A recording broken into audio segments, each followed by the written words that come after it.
Next man up here on 102.5 The Game, Nick Frazier alongside Parker Kelly, Brandon Bigsby behind the glass, broadcasting today from the Busy Bee Plumbing, Heating, and Air Conditioning Game Nashville studios, home of the $99 yearly Beehive membership, where the buzz is always about great service.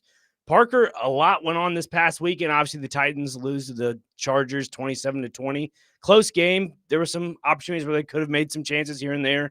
Jim DK, we're going to get into that. It ended a Titan streak of 13 years. Obviously, Vanderbilt falls to Texas over the weekend. That's something that you got to keep your eyeballs on going forward. World Series ended this past weekend. Hey, even Nashville SC, one of those teams here in Nashville that are actually producing and getting wins. So they've kept their hopes alive to continue in their playoffs. This is just a lot of fun today. I'm excited. I'm here today and tomorrow filling in for Jake Lyman while you can hear him with Vandy women's basketball later on today at 1:15 on 94.9 The Fan. So this will be a lot of fun. Parker, how are you this morning, man? Nick, I am fantastic. I'm highly caffeinated on some black coffee, so this is either going to go really well or someone's going to get canceled. Personally, I'm rooting for the former rather than the latter. Lots to talk about, though. Lots to talk about. Sports equinox, I believe, is the term, or where everything's kind of overlapped. College basketball starts today, so I don't know how we're going to fit this all into 3 hours, but we're going to do our best. Indeed. Yeah, I kind of want to start with a little bit of what you thought about last night's Sunday Night Football game. It looks like Seattle's the real deal in the NFC. I mean, this is a team that, honestly, we all thought that can they do well with Sam Darnold, and they're proving it. I mean, Jackson Smith and Jigba is turning into a perennial wideout for the Seahawks going forward. And even their young rookie tight end, Elijah Arroyo, who I believe had a touchdown last night as well. This team is clicking on all cylinders. Absolutely. Sam Darnold, man, he played at an MVP level last year in Minnesota. Then he comes over to Seattle and picks up right where he left off. And it's really interesting because Seattle runs a very similar scheme to what Minnesota does. So he didn't really have to learn much of a new scheme. And then you have Jackson Smith and Jigba, who has been kind of thrust into this wide receiver one role. And Chris Collinsworth brought this up on the broadcast last night, but having a guy like Cooper Kupp in the room, a veteran, high football IQ who just has a knack for getting open, can do wonders for a guy like that. And now we're starting to see Jackson Smith and Jigba, who's always had the potential, always had the athleticism. If you watched him at Ohio State, you know that. And now we're starting to see him blossom into a top 5 receiver. Yeah. Oh, there we go. I don't know if I was on the mic there, but yeah, absolutely. Just there were a lot of upsets overall in the NFL this past week, and just looking at a few scores here and there. The Patriots had a tight one with the Falcons. They improved to 7-2 on the season. The Giants, another team that nobody really thought would be great this year after the whole Cam Scatterbo injury. The Niners continue to roll. Steelers got a big game this past weekend. Over the Colts. The Colts, I think, have been brought down from grace and said, you know what, we're a normal team now. Obviously, Sam Darnold is with, Seattle. Then you have Daniel Jones that are similar quarterbacks. Daniel Jones, it looked like he struggled a little bit up there in Steel City. I think three total turnovers, if I'm not mistaken, 2 fumbles and an interception.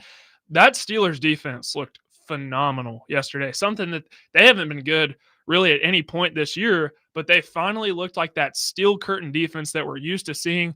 You're right. The Colts kind of brought back down to earth a little bit after a 7-1 start. I still think they're very legit. They still have they're tied for the best record in the NFL, right there with the Patriots and I believe one other team that the Broncos, the Denver Broncos. So I believe the Colts are still legit, but man, it was good. It was encouraging if you're a Steelers fan to see that defense perform at the level they did yesterday. Yeah, absolutely. You also stick here in the AFC South. The Jacksonville Jaguars got an overtime win in Vegas, 30-29. I mean, that was a crazy game. Brock Bowers reminded everybody that he is still the top tight end in the NFL. Good gosh. I mean, 3 touchdowns yesterday, a hat trick. That game was actually wrapping up around the same time the Bills-Chiefs game was wrapping up. So if you were watching both, 2 great games going on at the same time. But Geno Smith threw 4 touchdowns yesterday, but the Jags found a way to squeak it out. And they gambled a little bit. The Raiders did, going for that 2-point conversion at the end of the game, which I do believe was the right call because I don't know how you feel about this, but I hate ties in the NFL. I agree. I hate them. I hate them so much. So I believe it was the right idea to go for 2, but they didn't get it, lose the game, and the Jags are 5-3. Who would have thought? The Colts and Jags, both pretty good teams in the AFC South this year. We're just living in an alternative universe. I mean, it just doesn't make sense. Obviously, the Titans and Texans down at the bottom of the totem pole. Titans near the bottom where the dirt and all the gravel meet together. That's where the Titans are. We'll get into the Titans here in a second. Right now, actually, just what are your thoughts overall on the Titans' loss, Parker?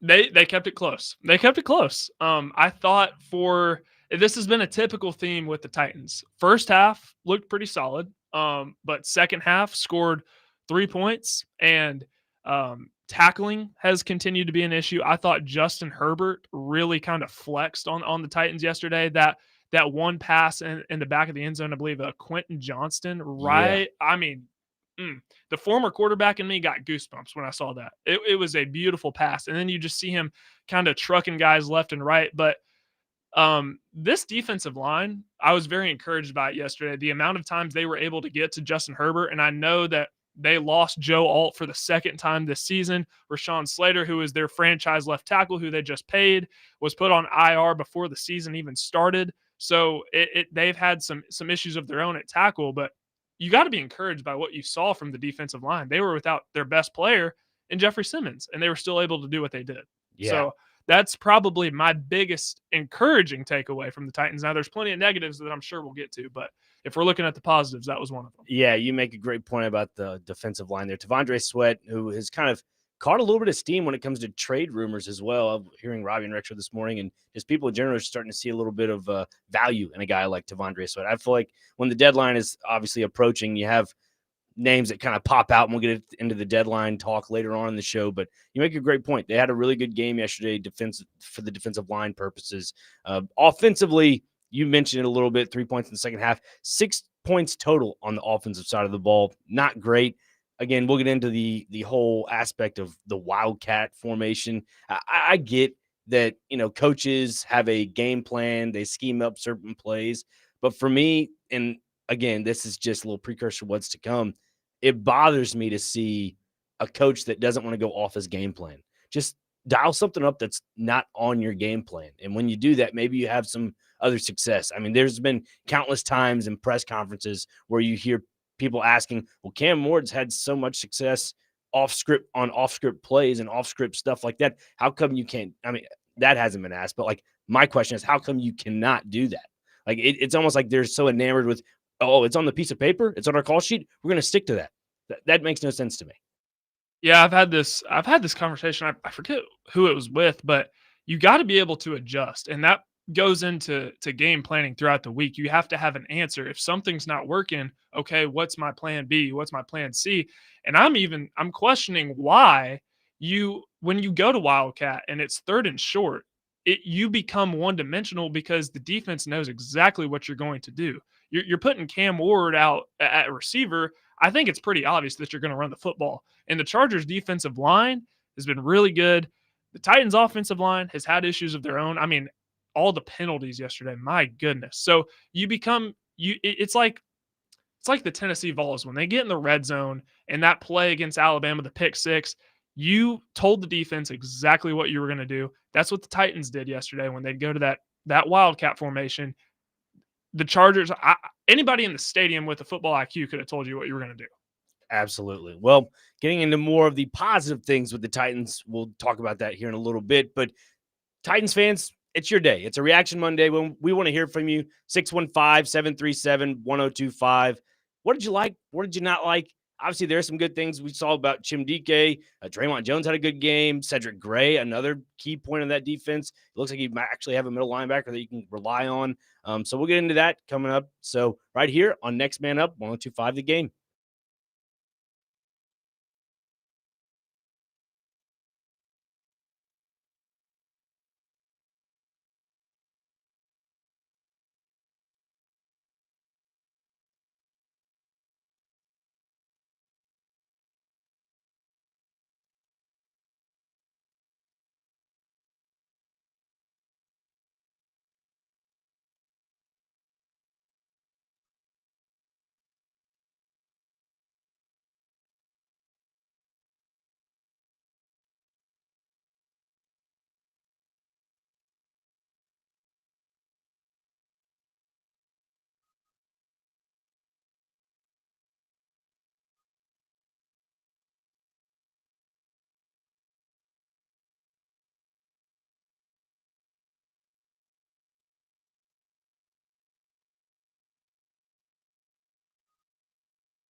Next man up here on 102.5 The Game. Hey, listen to 94.9 The Fan.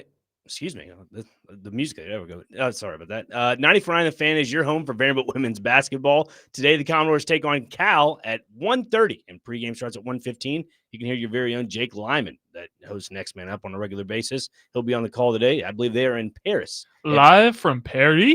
Yeah, you've been to Paris, haven't you? I have been to Paris for my honeymoon. It was a fantastic time. Okay. Fantastic time. My first time out of the country. So, yeah, it was great for the Olympics. Nice baguette, right? I actually did have a baguette. What are the crepes? Yeah, the crepes. That was probably my favorite thing that I had over there. They do some crazy things for breakfast, I will say. Sure. So I went to this breakfast restaurant. I know we're getting off track, but I gotta share this. So I got a waffle and it had salmon on it. And you think about it and you're like, salmon and a waffle, that doesn't sound good. And then I started getting intrigued by it. I ordered it, and that was actually one of my favorite things that I had. It was great. Salmon with a waffle. Don't knock it till you try it. Okay. I'm sure I'm going to get skull dragged in the chat here, but don't knock it till you try it. I can show you a picture in between commercial breaks. So okay, good to know. I don't know if I'd ever try that, but hey, like you said, don't knock it till you try it. Talking before the break about the Titans and just some positives we kind of saw on Sunday. Obviously, Chim DK, one of those highlights. Special teams returned to punt for the first time in 13 years. I believe the last person to return a punt was Darius Renaud with the Titans. So 2012, I believe December 30th. So that's pretty crazy. Chim DK is one of those highlights, not only on the special teams, but offensively, he's kind of turned into that old reliable in some aspects. You know, Tyler Lockett came in here as that old reliable veteran wide receiver, wasn't getting a lot of targets. Obviously, those targets went to Chim DK. DK has now turned into that guy that is not, Ella Kyle and or Calvin Ridley, but Calvin Ridley currently, dealing with a little hamstring issue. So we'll see if he's dealt at the deadline as well. What do you think about Chim DK? Chim DK, I believe, is a revelation for this team on special teams. Haven't returned a punt since 2012, Darius Renaud, and he probably should have had one already. I believe it. What was the second game of the year? Not against the Colts, but the one before that. He should have had a punt return in that game, but it got called back due to a penalty on Cedric Gray, which I was there. I was watching. I don't think it was a penalty, but regardless, he's been phenomenal for this team on special teams. Got AFC Special Teams Player of the Month. So he was a guy that when he was drafted, I thought was going to be solely special teams, maybe a little contribution on offense as well. Mm-hmm. But he's contributed a lot more. And Alec Ayomanor, who got off to a very fast start, has kind of regressed a little bit since that point. And Chim DK has risen, and he's been wide receiver 1 for this team the last couple of weeks. So getting more production out of him than what I originally thought he would be when he was drafted. Yeah, and the big plus side that I see out of Chim DK's play, it's not just him playing offense and special teams. It's the fact that they eased him into it. Like, he wasn't baptism by fire thrown in there as an offensive perennial wide receiver. He was thrown in with special teams. And when you kind of get your feet under you a little bit and you're the main guy just catching punt returns and kick returns, like that's step one. We all Titans fans have recognized that you just need a punt returner, kick returner just to catch the ball. And then after that, we'll see what they can do.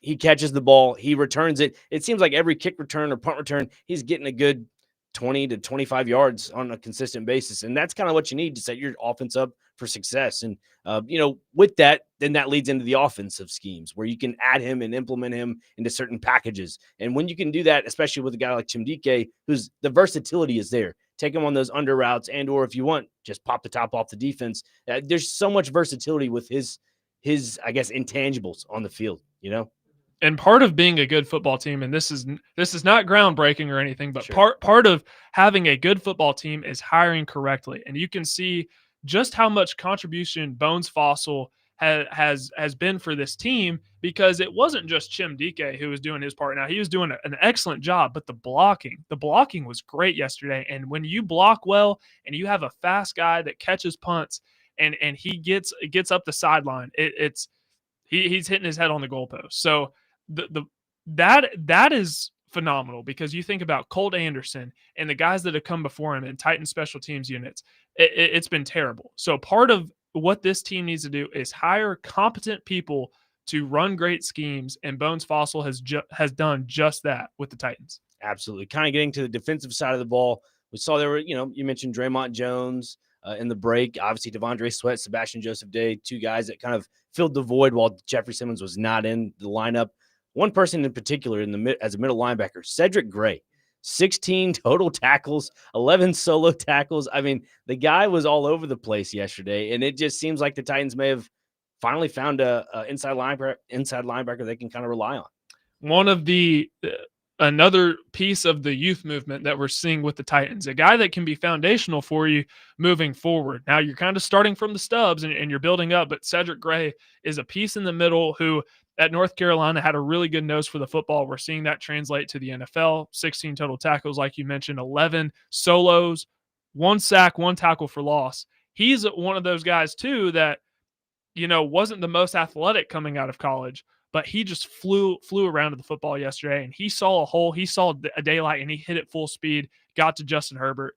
So that is a piece of the defense that you need to build around. There's not a lot there right now, but Cedric Gray is one of those pieces that you can feel confident in moving forward. Yeah, absolutely. And including his partner there in the middle, it's Cody Barton, who had an interception, pick 6, I believe, yesterday. Yeah, preseason Cody Barton made an appearance yesterday. He was doing that all throughout training camp. Yeah, Cody Barton to me has just been a surprise in some aspects. Sure, like he's a captain of the team. You kind of want to have that going forward, but this team, there hadn't been much highlights throughout the season. And to see a defensive pick 6 to turn into points, that's something that I'd say is you can build off of in a roundabout way, right? So absolutely. Now, here's where we're going to get into the negatives a little bit because the defense did the job yesterday. Special teams did their job, but the offense didn't pick up the slack. So that's one of the many issues that has plagued the Titans this year. You got to play complementary football. If the defense is going to do their job, the special teams is going to do their job. Both units had a touchdown yesterday. The offense didn't. That's a problem. So when that part starts to catch up, then we'll start seeing the Titans be at least competitive like they were yesterday. Yeah, absolutely. I mean, their next couple games, well, one, they can't lose this week because they're at the bye, hopefully. I mean, I believe the fans are happy that it's a bye week. Is there a way to lose on the bye week? Well, if you're the New York Jets, yeah. Oh, okay. Well, then after that, they have the Texans, Seahawks, Jags, Browns, Niners, Chiefs, Saints, and then Jags again. So that is, I guess you could call it a last place schedule because it doesn't look like they'll beat the Seahawks, Texans, or you'd think maybe they'd kind of bounce back after their 26-0 loss. Doesn't look like it. So I don't know. I'm not confident. There's not probably confident. 1 or 2 games on their schedule they may win, give or take. I don't know. But Trey has decided to call in right now. Go ahead, Trey. What do you got for us, man? Hey guys, how y'all doing? Great, Trey. It's great to hear your voice. I just want to say, after being gifted 14 points by your special teams and your defense, and you're gonna go out there for 60 minutes of football and put up 2 field goals. Okay, my bare minimum as far as being optimistic was okay for Cam to go down, in a constructive organizational manner, go down the field, put the ball in the in the end zone, and they couldn't even do that. He couldn't even do that, and then to give the ball up at the 1 and then get the defense get dragged 99 yards for a touchdown on the following drive, that's bottom of the barrel, and it's pathetic. What we have to watch on Sundays is purely pathetic, and Cam Ward is not the answer, and y'all have a good day. Thank you. Thanks, Trey. I wonder if Trey actually watched Cam Ward yesterday or just listened on the radio. I know that's my main question. Because look, maybe his ears may hear one thing, his eyes may see another. Obviously I get it. 206 total yards on offense. It's not great. I think it comes down to the play calling in some aspects when you go wildcat on some of those 3rd and 1, 3rd and 2. And I think they had one drive where they had no penalties and they were down in the red zone. I think that's the one he's talking about. That's something you have to capitalize on, and you just can't do it.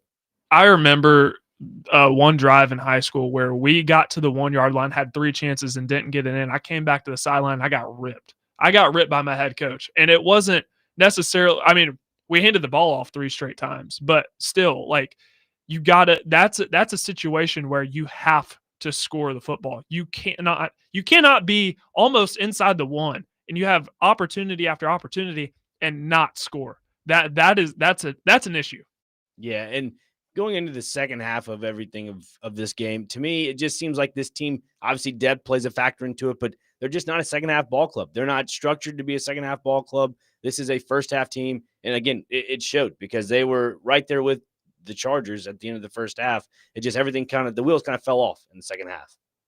And it's been so frustrating because the Titans were very, very competitive with a really good Chargers team in that first half. But anybody that's watched this team all year, did you get comfortable? Did you watch the first half and think, oh wait, the Titans have a chance? Because I know how this team plays in the second half. Again, they scored a field goal in the fourth quarter, and that was it. So I was encouraged after the first half, but the pessimist in me knew that it wasn't going to last. Yep. Hey, well, Adam, we'll get to your phone line right here after we come back from break. Right here on Next Man Up, 102.5 The Game.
Back here on Next Man Up, 102.5 The Game. Nick Frazier alongside Parker Kelly, Brandon Bigsby behind the glass. Mondays were made from Macero, big screens, bold flavors, and all the football action. From queso to kickoffs, this is how Macero does game night. Macero Football Mondays in 12 South. Don't miss a snap. Back here on Next Man Up, Parker, we were talking a little bit during the break about some college football stuff we'll get into in the second hour, but also about Calvin Ridley and could he be a potential trade option going for the Titans as well? We kind of had that talked about beforehand. And then we obviously told Adam in Portland we'd get to his phone call. Adam, what do you got for us, man? Yeah, so do you remember Jake did a segment this off season, like heading into the season, where he said, call your shot, like what's your Titans prediction? Yep. I remember that. Yeah, because I know you both filled in and helped them a lot. So one the things that I picked two things. Brian Callahan getting fired regardless. I hit that. And then I said we'd have an explosive return game. I don't want to focus on the negative. We all know our team sucks. It's the worst Titans team I've ever seen. We have a hell of a returner though, dude. Like that, he's the MVP for sure. And the fact that he can create plays like that when we do have a team, like he's gonna be fun to watch. You're gonna have to kick around him. Like I'm surprised they're not kicking around him already. DK, man, like what a snag in the fourth, and that gives me hope for Borgonzi, man. If you can separate him and Brinker, you know, I know we're beating a drum with this. Too many cooks in the kitchen. That's the biggest problem with this team. Nobody's gonna have accountability. You can't have accountability with collaboration. Like everybody's gonna say, oh, it was this guy's fault or that guy's fault. As to why you have problems. So you get rid of Brinker and then let Borgonzi do his thing because he had a really good fourth round, man. Like that tight end's ridiculous, but also that kick returner, man. I just want to keep talking on him. Him and Iomanner were just a heck of a good pick in fourth round, man. So I just wanted to brag on one good thing. I know everything's negative, but I wanted to brag on that kick returner. Absolutely. Thanks for the call, Adam. You're absolutely right. I mean, Jim DK has just been. All right, Chim. There DK, we go. You're good. Yeah, that's exactly how I feel about the Titans. Chim DK has just been the highlight for this Titans team, regardless of offensive production, defensive production, definitely special teams. I mean, for regular season right now, he has 195, near 200 yards on offense. And that's not even including, special teams. I mean, this guy's just been a highlight in every aspect. So Adam's right. Yeah. Let's not focus on the negatives and just focus on the positives. But overall, Chim DK has been the highlight. I mean, you can't go wrong with that. And everybody knows, like, nobody wants to hear us bash the Titans for 3 straight hours, even though we very well could. Might as well focus on the positives because, dude, I'm sick of being negative. So, with the Titans, though, Chim DK, I want to talk about what the Titans have done in the draft this year. I mean, those straight 3 fourth-round picks, Chim DK, Gunnar Helm, Alec Aomanor, early returns are you hit on all those. Cam Ward, you're hopeful is the franchise quarterback. Kevin Winston was a borderline first-round pick. If he wasn't injured his last year at Penn State, he would have been. And then you have guys like Marcus Harris who are being thrust in there. We're going to have to see how he does. Hopefully we'll get to see some Jackson Slater at some point sooner rather than later. So I agree with Adam because for whatever reason, Brinker has avoided all sorts of criticism from Amy, but at least Borgonzi, he's come from a competent organization.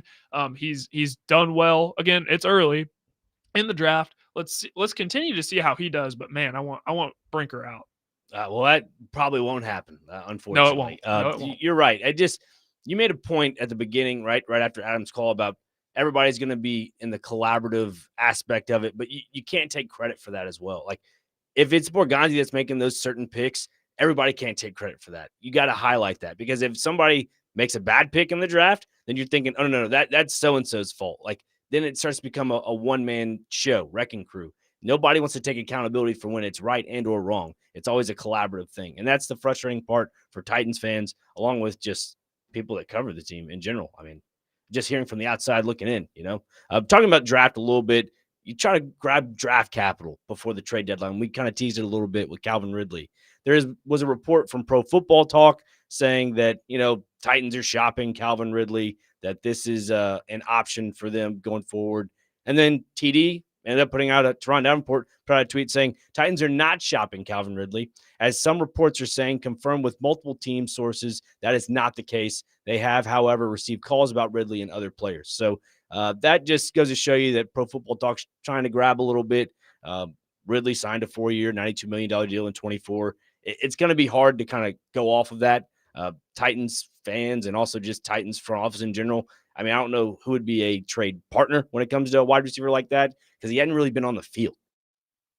Yeah, I think there are a couple teams. I think the Steelers could be an option if the Titans were to trade Ridley, which I don't think is going to happen, at least for this year. I think the Raiders would be interested because Jacoby Myers has asked for a trade. I think there are several teams that would be a good candidate, but I think when you consider the way Ridley's contract is set up, and even though Ridley has had his fair share of drops, he at least provides a veteran in the receiver room. And like right now, your veteran that's been out there on the field is Van Jefferson, and that's not exactly great. So I think I'm siding with TD on this one. I don't think the Titans are going to trade him, at least this year. Now, next year, maybe the year after, we'll have to see what happens. Plus, I don't think his trade value is going to be really high either. No, not at all. I mean, why get rid of an asset when you could somehow get a better pick later on in the year? Not this year. I'm talking about later on next year. This is just one of those things where you got to be healthy to have good value. And right now, the Titans not really healthy, and the guys that are healthy are not guys you want to get rid of because they're part of what you mentioned, the youth movement. So that's just something to look at going forward. Look, if we're looking at trade options for the Titans right now, it's more of like, and I even listened to Robbie Richard, they mentioned Chigakonkwo, and, Robbie's a big Packers fan. That makes sense because Tucker Kraft went down. I don't know if it's confirmed or not, but a potential torn ACL. Yeah, and Matthew Golden too. Yeah. Both of them. Matthew Golden as well. Both. Fantasy owner of both of those guys, unfortunately. So sorry. But anyways, you look at those options for a guy like Chigakonkwo, like maybe if it's not the Packers, you look for another team that's, wanting to get a tight end, go tight end heavy or something like that. Obviously, Chig's not the best blocking tight end, but he's a really good pass catching tight end. Maybe, Seattle. They're a contender for obviously the top contender, one of the top contenders in the NFC. That may be an option. I think that's something to look at. Obviously, they have Elijah Arroyo, who they got in the draft from Miami, who's been really good for them. It's just, it's hard to find those pinpoint options for teams like that. Maybe you finagle the Vikings. Obviously, they have TJ Hawkinson, but maybe they go grab a secondary tight end, and maybe Chigakonkwo is that option. So I don't know. 615-737-1025, whatever you guys think, let us know. Going to the text line real quick. Want some positives, talk about Mike Borgonzi's 3 draft picks that are doing best for this team. What are those top 3 draft picks for you? Outside of Cam Ward, the obvious ones: Chim Dike, Alec Manor, Gunnar Helm, in no particular order, but Chim Dike is one. So, okay, Chim Dike. I mean, Gunnar Helm, I really think I know we got someone in the YouTube chat saying the Titans don't use the tight ends enough, and I agree 100%. Because did you see that catch Gunnar Helm had yesterday? Yeah, beautiful. I want to see more. I want to see more of that, and we haven't. So I want to see more. I don't know when you see the tight end game kind of flourish for the Titans, it gives me hope. But at the same time, I revert back to thinking this team can't really block without the tight ends in some aspects. So you have to be able to dial it up, and it's like a calculated risk. You have to run a few times here and there, kind of get the defense to bite on certain things, and that's what really opens up your tight end game in the passing game for Tennessee. That is absolutely, and I've talked with TD about this, but having Gunnar Helm, having him drafted around the same time Cam Ward was, and considering what Gunnar Helm was for Quinn Ewers at Texas, he was a safety blanket. He's not the most athletic tight end in the world. He's not the best blocker, but he's really good at pretty much everything. He's really good at pass catching. He's really good at route running, really good at blocking. Not elite, but really good. And that's kind of that all-around tight end that you have, because Josh Wiley, he was a good blocker. Chigakonkwo, really good route runner, very athletic, but not as good of a blocker. So you have this all-around guy and Gunnar Helm, and I think that the fact that he gets to grow with Cam Ward together can only be beneficial. But I want to see more. I want him to get more involved in the offense, and that kind of comes down to game planning and how they use him. But I want to see him get more involved. Absolutely. Hey, Chase and McJoe will be broadcasting live at all the new Circus Sportbook Kentucky. At the Circus Sportbook Kentucky in the Mint Gaming Hall today, prior to the Monday Night Football game. Tonight's Monday Night Football game is the Arizona Cardinals versus America's team, the Dallas Cowboys. You can hear the Chase and Big Joe show starting at noon today, going till 3. right here on 102.5 The Game. More on the other side on Next Man Up.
There we go.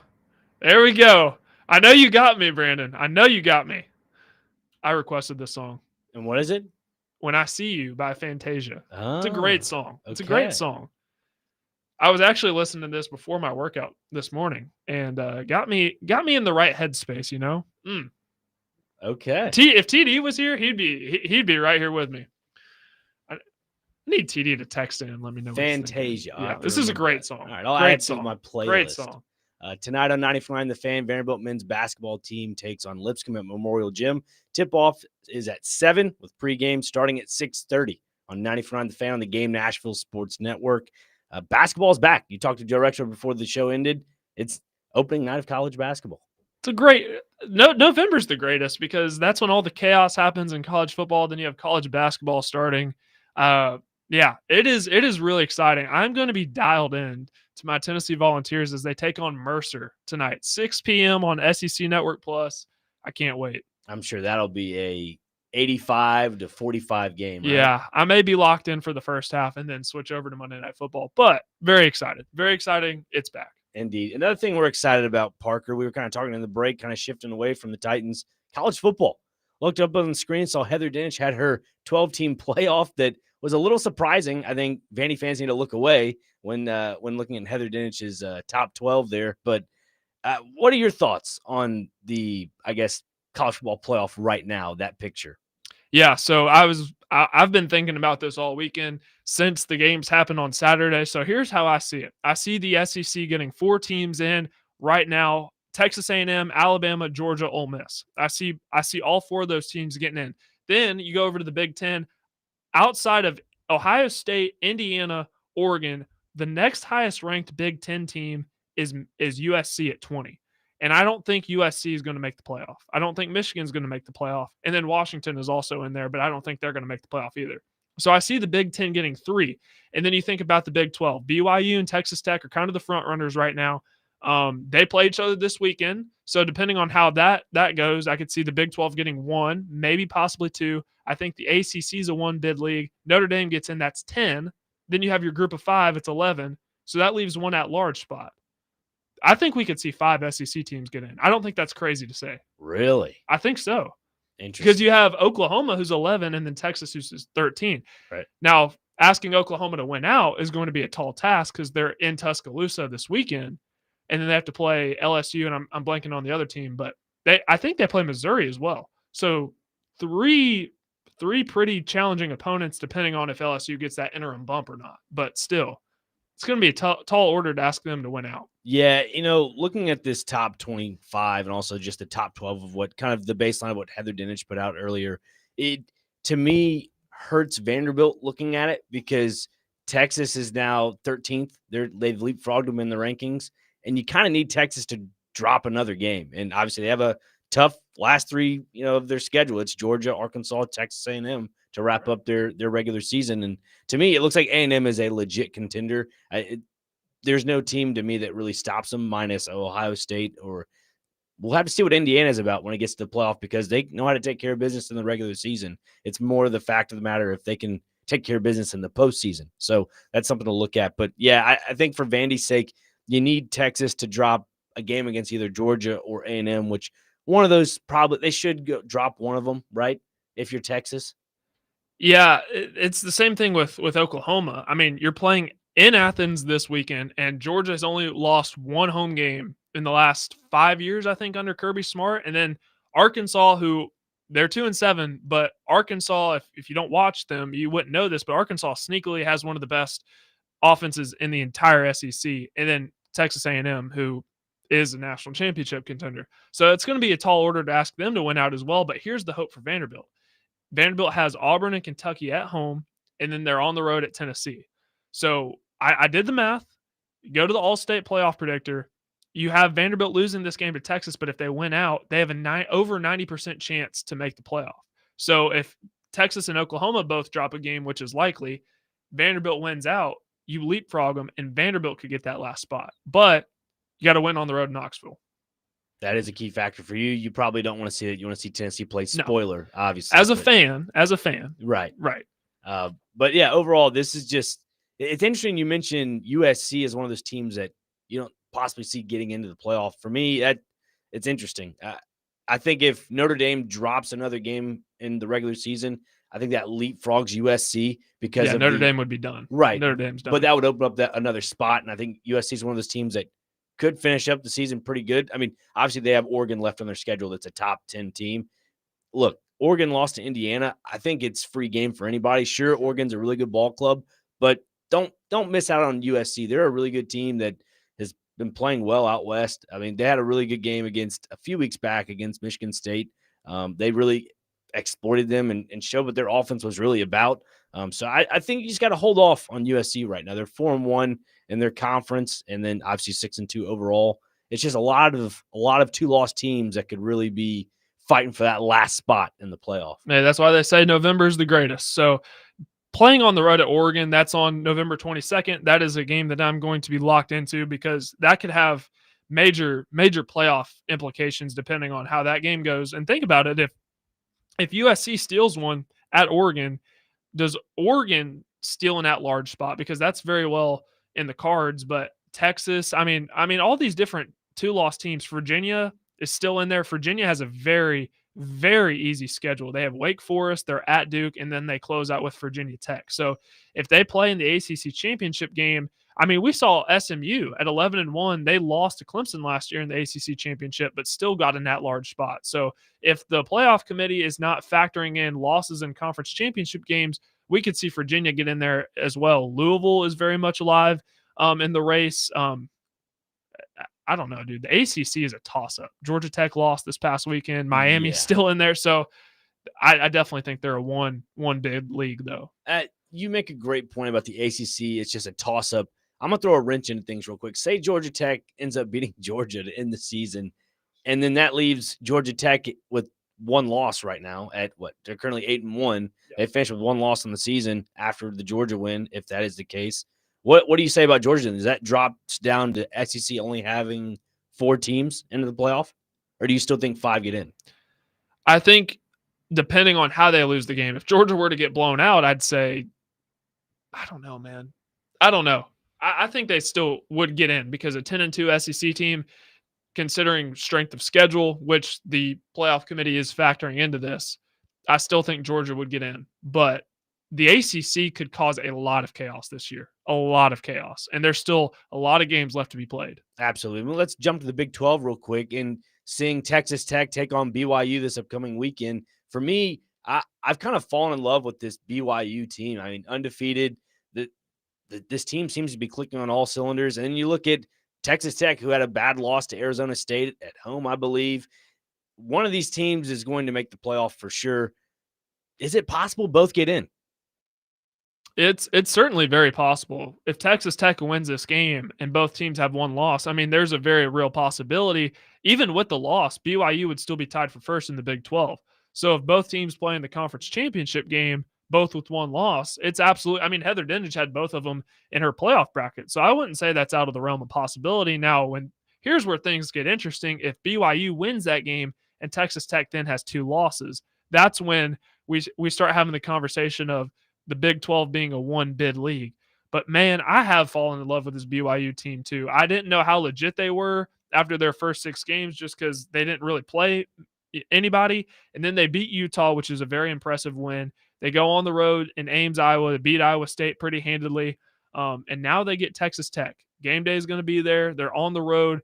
They had a situation kind of similar to what Tennessee had when Nico Iamaleava. Their quarterback got snatched up from them in the spring, Jake Retzloff, and they bring in this freshman from Stanford and Bear Bachmeier, and he's been a revelation for them. And the Cougars are rolling, man. Cougars are rolling. Let me ask you another thing about the Big 12. Say Texas Tech does win, right? And say both teams have one loss. Obviously, Heather Dinich has both them getting into the playoff. But would you say that because Texas Tech has the win over BYU, that they would be considered the lock for that playoff spot? To me, if they both teams have one loss and Texas Tech has the head-to-head win, I still think Texas Tech is, for the Big 12's sake, a one-bid league. Is this before the Big 12 championship or after? Correct, before. Yeah. No, I absolutely think. Because my biggest issue with the committee is saying they are not going to penalize that team for wins or losses in the conference championship. That's what I'm having a hard time wrapping my head around, because we all know in a roundabout way it's kind of false, because they do have a little bit of implication to it. It has to, or else why are we playing the game? You know, right. Like, so if BYU in this scenario would have 2 losses, correct? Or one loss. One-loss BYU. After this weekend, both teams have one loss on their schedule because Texas Tech would have beaten BYU. Yeah. You follow me? Yeah. So because Texas Tech has the head-to-head win, that then goes to show you that Texas Tech is in automatically. Again, I'm saying if they win out the rest of their schedule. Right. But Texas Tech would be in, and say if BYU wins out, they have one loss, and that goes to show you that the head-to-head is what takes precedent over just both teams having one loss. Well, then it would be hard for me to not imagine a world in which these two teams meet again in the Big 12 championship game. And then depending on how the rest of the teams look the rest of the way out, I'd have to put major stakes on that Big 12 championship game. I'd have to. Yeah. I just look at it as one of these one-loss teams, if they end up going that way, excluding conference championship, one of those teams is going to be left out. I just don't see the Big 12 as a two-bid league this year. That's when we start to have the conversation of if there's a 10-2 SEC team like a Vanderbilt, do they get in over a one-loss team? That could create a lot of controversy. Kind of where I'm headed with this. We'll get into that in the second hour because college football has taken the world by storm of all the craziness that's happened. We'll get into that on the second hour of Next Man Up, 102.5 The Game.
Hour number 2 here on Next Man Up, 102.5 The Game. Nick Frazier, Parker Kelly, Brandon Bigsby, broadcasting from the Busy Bee Plumbing, Heating, and Air Conditioning Game Nashville studios, home of the $99 yearly Beehive membership, where the buzz is always about great service. Parker, we were having a pretty good conversation about just college football as a whole, going into the college football playoff.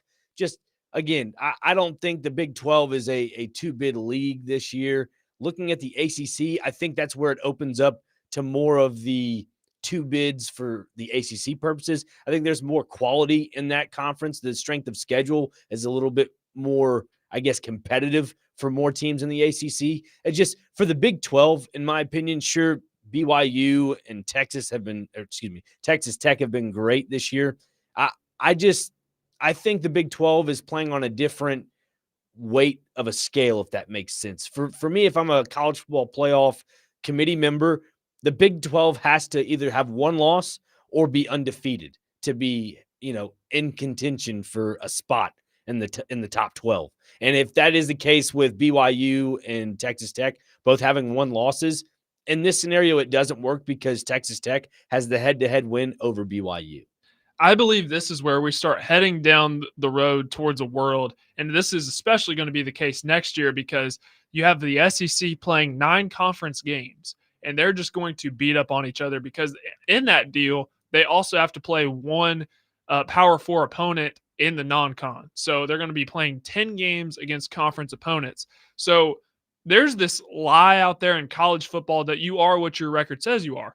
You may have a 9-3 SEC team, and if you're just looking at the record, you see 9-3, and you don't think playoff contender. Well, also look at the schedule, and that's why the SEC did move to 9 conference games because the playoff said, okay, we're going to factor in strength of schedule. That is the only reason why they did that. So there may be a world in which you have an 11-1 Big 12 team versus a 9-3 SEC team, and the tiebreaker actually goes to the SEC team based on strength of schedule. So we may see that this year. I don't know how things are going to play out. I'd be an idiot to try to predict because November is just complete and utter chaos. It has been my entire life. So if we do see an 11-1 BYU and they lose to Texas Tech this weekend, and you have a 10-2 Vanderbilt, the tie may go to Vanderbilt. It should, because they have more top 25 wins. Like you said, the strength of schedule is a lot more difficult for Vanderbilt. That is where I would draw the line because, again, the Big 12 to me is not a true Power 4 contending conference because of those strength of schedules, the way they organize their schedules going into the season, that is. So that's where I'm at on that. Are there any other teams that you think could be a potential sneak into the top 12? Absolutely. I'm not going to count out Miami just yet, just because their resume early on, they have not looked great as of recent, but I'm not going to count them out. I'm interested to see what happens with Utah because looking at their remaining schedule, they're at Baylor, they have Kansas State, and then they're at Kansas. 3 very winnable games for Utah. What do you do with the 10-2 Utah? Because they could also be alive in the Big 12. The Big 12 is a mess every year. Last year, 2 weeks to go in the regular season, there were 9 teams that were tied for first and could have played in the Big 12 championship game. Right now, I'd say the legitimate contender is BYU, Texas Tech, Cincy, Houston, Utah. They're all very much alive in this thing. So I'm interested to see what happens with the Utes as well. Even though Utah has the head-to-head win over Cincinnati from this past weekend, and it was a convincing win at 45-14, I just don't see Utah in the mix. Just having 2 losses on your schedule, I get it. But out of those 2 losses, they were conference losses. Right. I think you have to take care of business in your conference, and those losses that you, I guess, lose have to come from your non-conference games. Right, and that's really going to hurt them. That's going to hurt them in terms of Big 12 standings because if you have 2-1 loss, clearly you're not going to be in there. And if Utah doesn't play in the Big 12 championship game, there's not a shot in the world they're going to make it.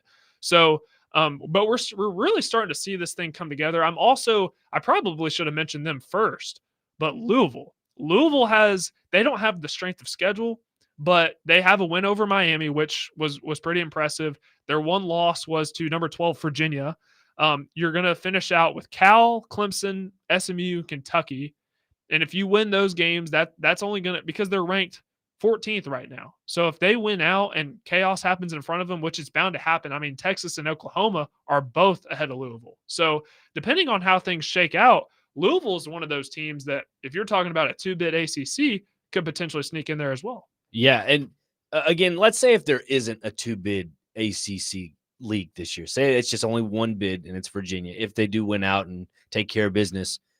But there is that conversation of, and you mentioned it a little bit ago, what if Louisville finishes, with 1 loss on the season, or they finish with 2 losses or whatever it may be, and you go to the strength of schedule and you say Vanderbilt obviously, out of all those teams that are fighting for a last spot, I think would have the best pathway to the playoff because of their strength of schedule. But is there one team out there that you say, wait a minute, I don't think Vandy gets in over XYZ team? No, not really, because I think outside of the top 8, 9, there's a huge drop off in terms of what I think these teams are capable of. So it's really not going to surprise me when it comes down to that last at-large spot. There are several teams that I could kind of cluster together that have a realistic possibility. But to me, when I'm looking, that's what I believe NIL and transfer portal has created in terms of parity. Where before that we were talking about Clemson, Georgia, Alabama, Ohio State winning it all. Then you have the outlier 2019 LSU team. But it was the same teams that we were talking about. Now with NIL and transfer portal, I don't think there are 12, 13, 14 teams capable of actually winning a national championship, but I do think there are 8. There are at least 8 solid contenders. Yeah, I feel like you're right. The NIL and transfer portals open up the cattle gates a little bit when it comes to just getting new faces and names into this playoff, because that's what everybody wants. They want to see a variety of good talent, not just the same over and over and over again. I mean, it's just sticking with the ACC, because earlier in the show and even up to now, you've made a really good case for possibly being a 2-bid league or a 1-bid league, whatever it may be. But there's just a lot of really good teams that, look, you make a great point about Miami, saying even though they have 2 losses and both of those are in the ACC, you got to look at their schedule. Obviously, their win over Florida State at the time, Florida State was ranked. They've kind of fallen off.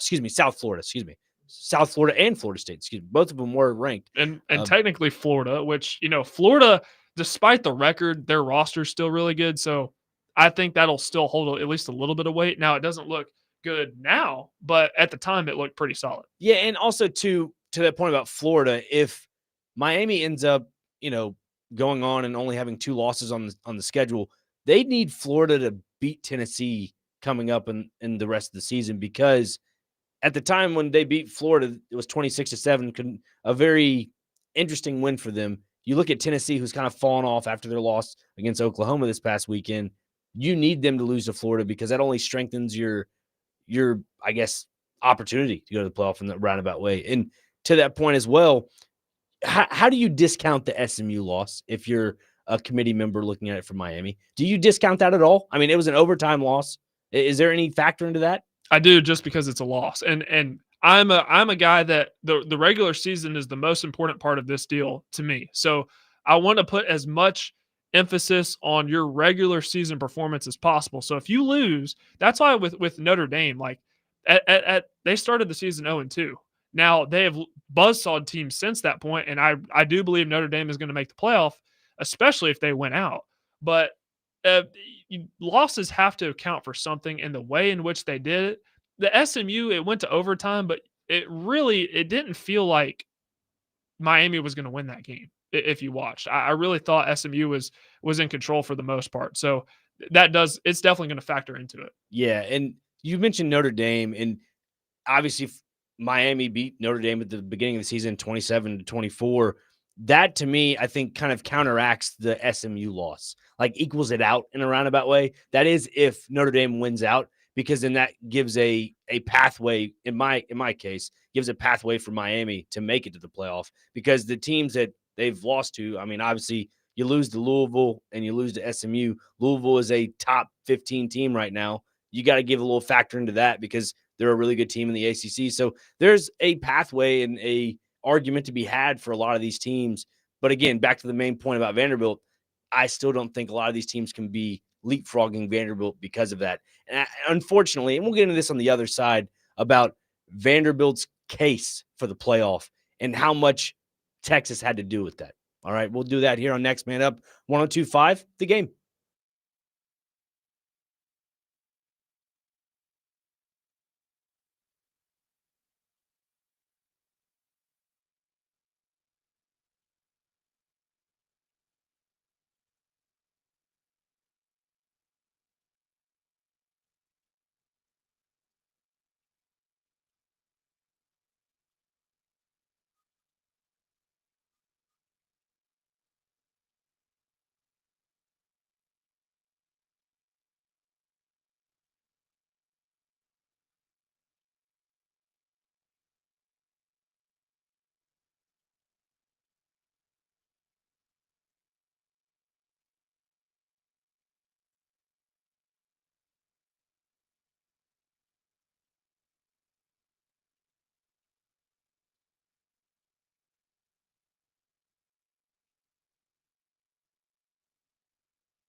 Back here on Next Man Up, 102.5 The Game. Nick Frazier, Parker Kelly, Brandon Bigsby.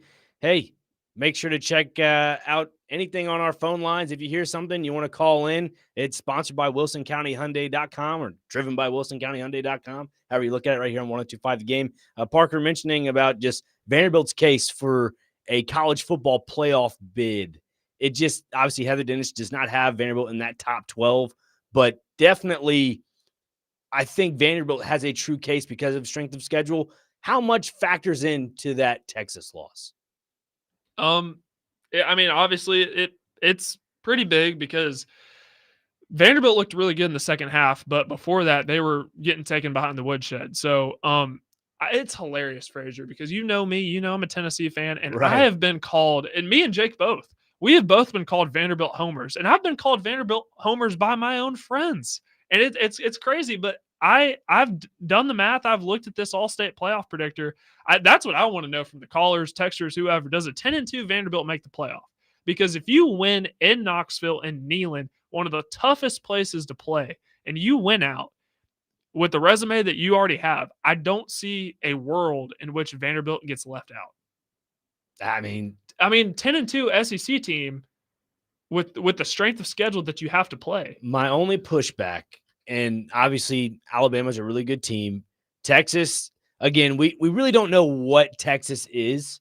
I was listening to Robbie and Joe this morning, and they made a great point about Arch Manning. Just a lot of his yards Saturday, not yesterday, but Saturday were yak yards, yards after catch. And The screens. yeah, Yep. the screens were a big factor. And I don't know. That concerns me a little bit because Texas, they barely beat, Kentucky in overtime. They barely beat Mississippi State in overtime. They handled, Vanderbilt for the most part, took care of business in the first half. Like you said, Vanderbilt came back in the second half, really started to catch their stride. But I don't know. This Texas team, because they have the head-to-head win over Vanderbilt, and now they're ranked over Vanderbilt in the top 25, it just something smells and is a little fishy when it comes to possibly Texas getting in over Vanderbilt because of, the SEC is the powerhouse conference of college football. It makes you wonder if they're the ones going to get in over Vanderbilt.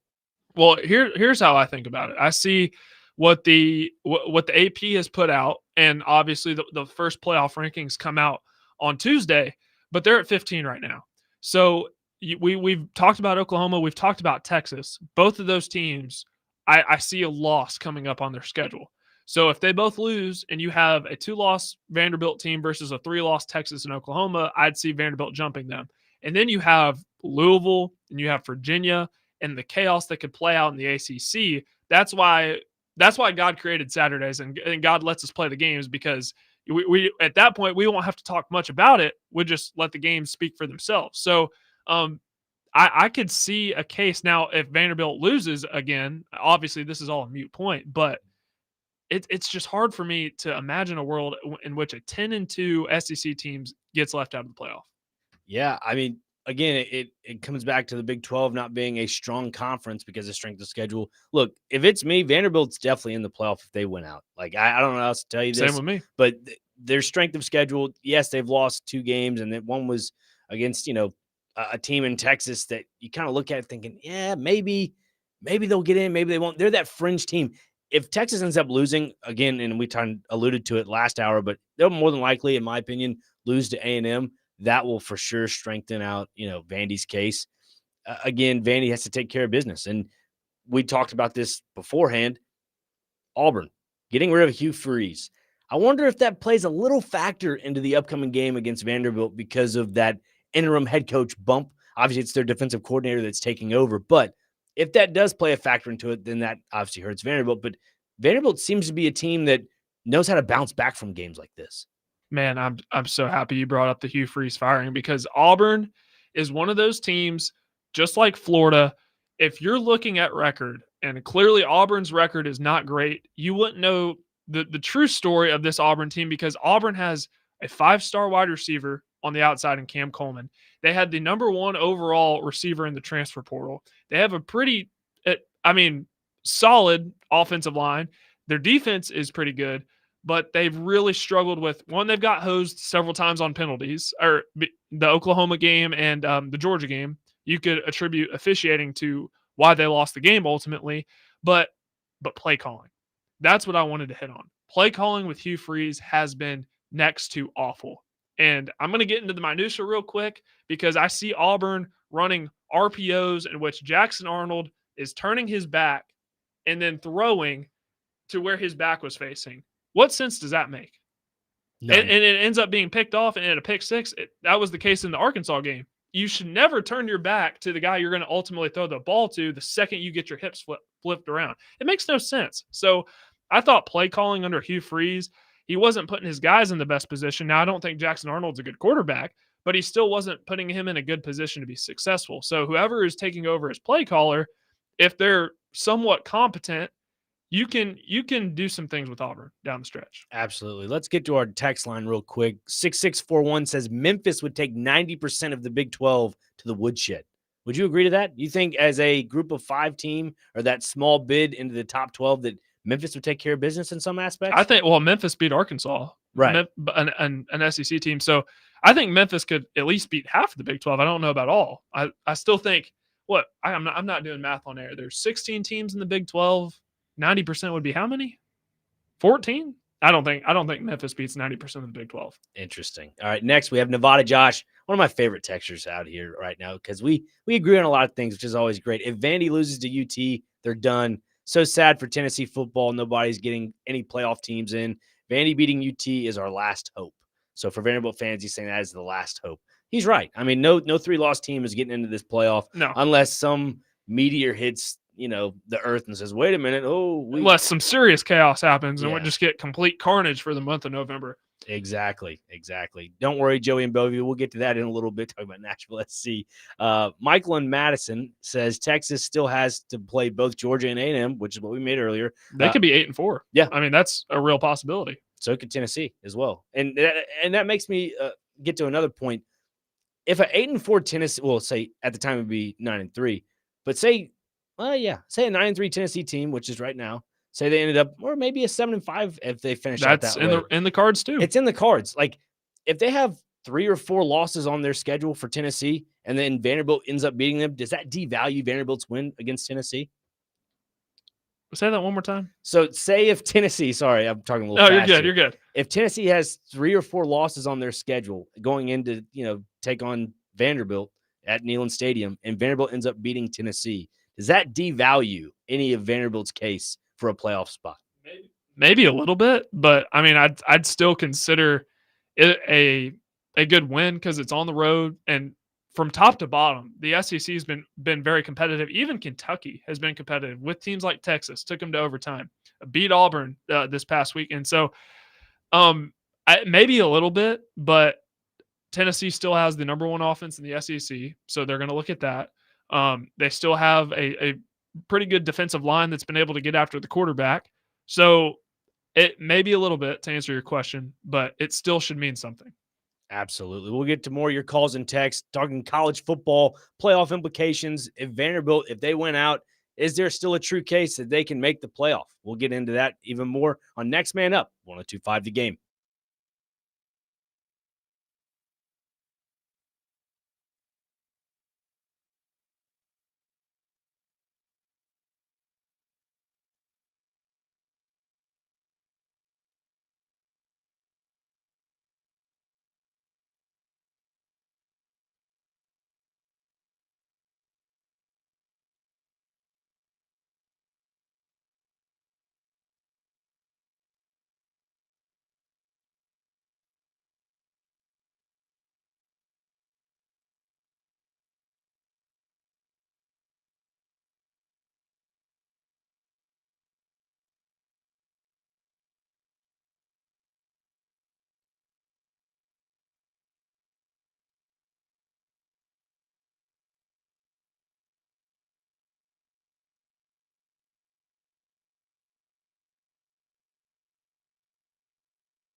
Great song here, right? I love it. Outcast, Miss Jackson. Can't go wrong with that. Back here on Next Man Up, Nick Frazier, Parker Kelly, Brandon Bigsby, talking about college football playoff. If Vanderbilt has the strength of schedule to get into the playoff, if they end up going 10-2 the rest of the way out, that's just something to keep your eyes and ears on. But Parker, we were talking about during the break, Tennessee. There's some little rumors, murmurs that maybe, I wouldn't say rumors, but definitely some murmurs of Tennessee fans wanting Heupel to be gone. I'm gonna shut it down right here. Yeah. Shut it down. Shut down the rumors. Here's the deal. When you lost Nico in the spring, nonetheless, you lost Nico in the spring, and you go out and you get whatever is left over at the quarterback position, basically the top of the trash heap. And I'm not saying Joey Aguilar's been that. He's been solid, but he was a turnover prone quarterback at a Group of 5 school. A lot of Tennessee fans were saying, "Hey, maybe Heupel and this team deserves a pass." Now Heupel didn't believe that, but fans were allowing this to be a grace period, and we all thought realistic expectations for this team going in were 7-5, 8-4, and that's where I had Tennessee at 8-4, and that's playing out pretty accordingly. Now that Tennessee looked better than expected, people raised their unrealistic expectations for this team. And now when Tennessee loses a game to Oklahoma and the offense shot themselves in the foot several times, now people are calling for Heupel's job. But here's the thing.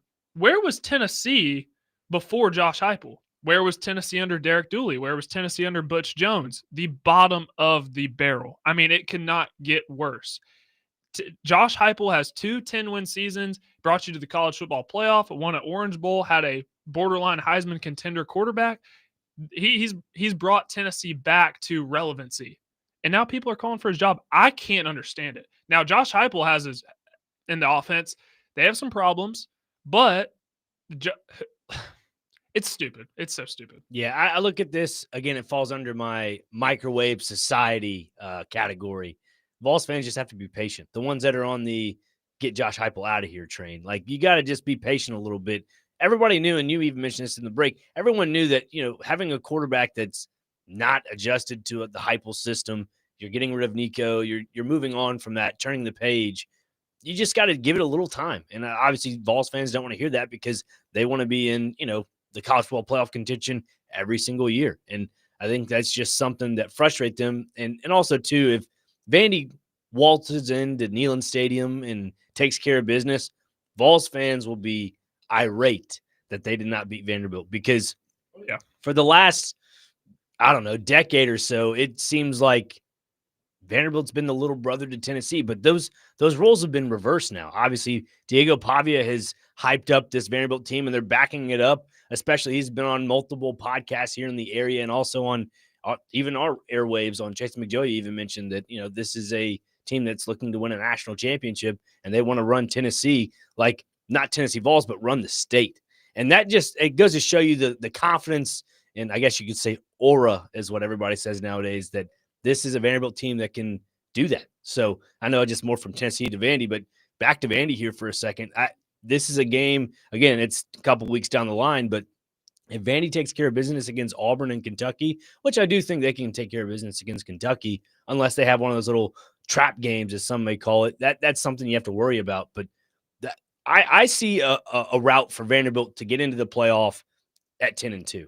I just do. I don't care what anybody says. If there's a one-loss ACC team out there that, may have a stronger case, what's the top 25 strength of schedule right there? I'm sure they only have 1 or 2 top 25 games, whereas Vanderbilt has, 5 on their schedule, 5 or 6, something like that. Yep. That, to me, that's a lot more difficult to take out of the equation than to put in. I want to make just one quick note on Tennessee, then I promise Sure. I'm going to go right back to Vanderbilt. Sure. But with Tennessee, there's a hope that you're bringing in the number 1 overall quarterback recruit in Faison Brandon. You're bringing in a 5-star receiver. Think about in 2 years, Tristan Keys is the 5-star receiver. Think about in 2 years when he's a sophomore. And then hopefully, if things play out according to plan, Mike Matthews, former 5-star receiver, is a senior. Braylon Staley, also a senior, both of which are top 6 in receiving yards in the SEC. Think about the continuity that you can have on offense. That should give you hope. Just thinking about that right there. Now back to Vanderbilt. Yeah, Auburn, Kentucky, both at home, and then on the road at Tennessee. I think don't quote me on this. I'm going to look it up at the break, but I believe Vanderbilt has a top 20 strength of schedule based on who they've played so far.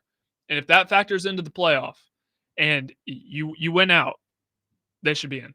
Simple as that. Right. Well, I talked about in the break that we get your phones and texts right here. Edward, what do you got for us here on college football?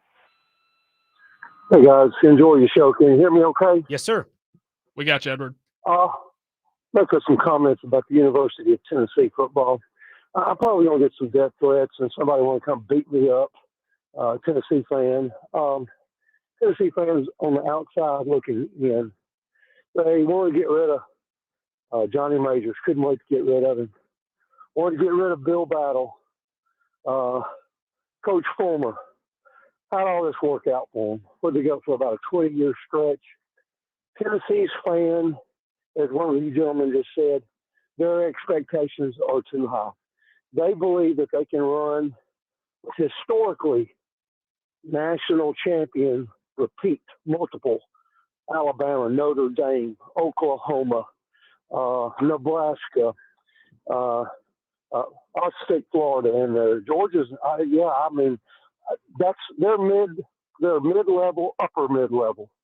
Okay, that's my opinion. Tennessee fans' expectations were way too high, and I just. The second thing I want to ask you: do you think Diego Pavia? And I'm not a huge Vanderbilt fan. I don't want to say what kind of fan I am right now, what university, because they are terrible.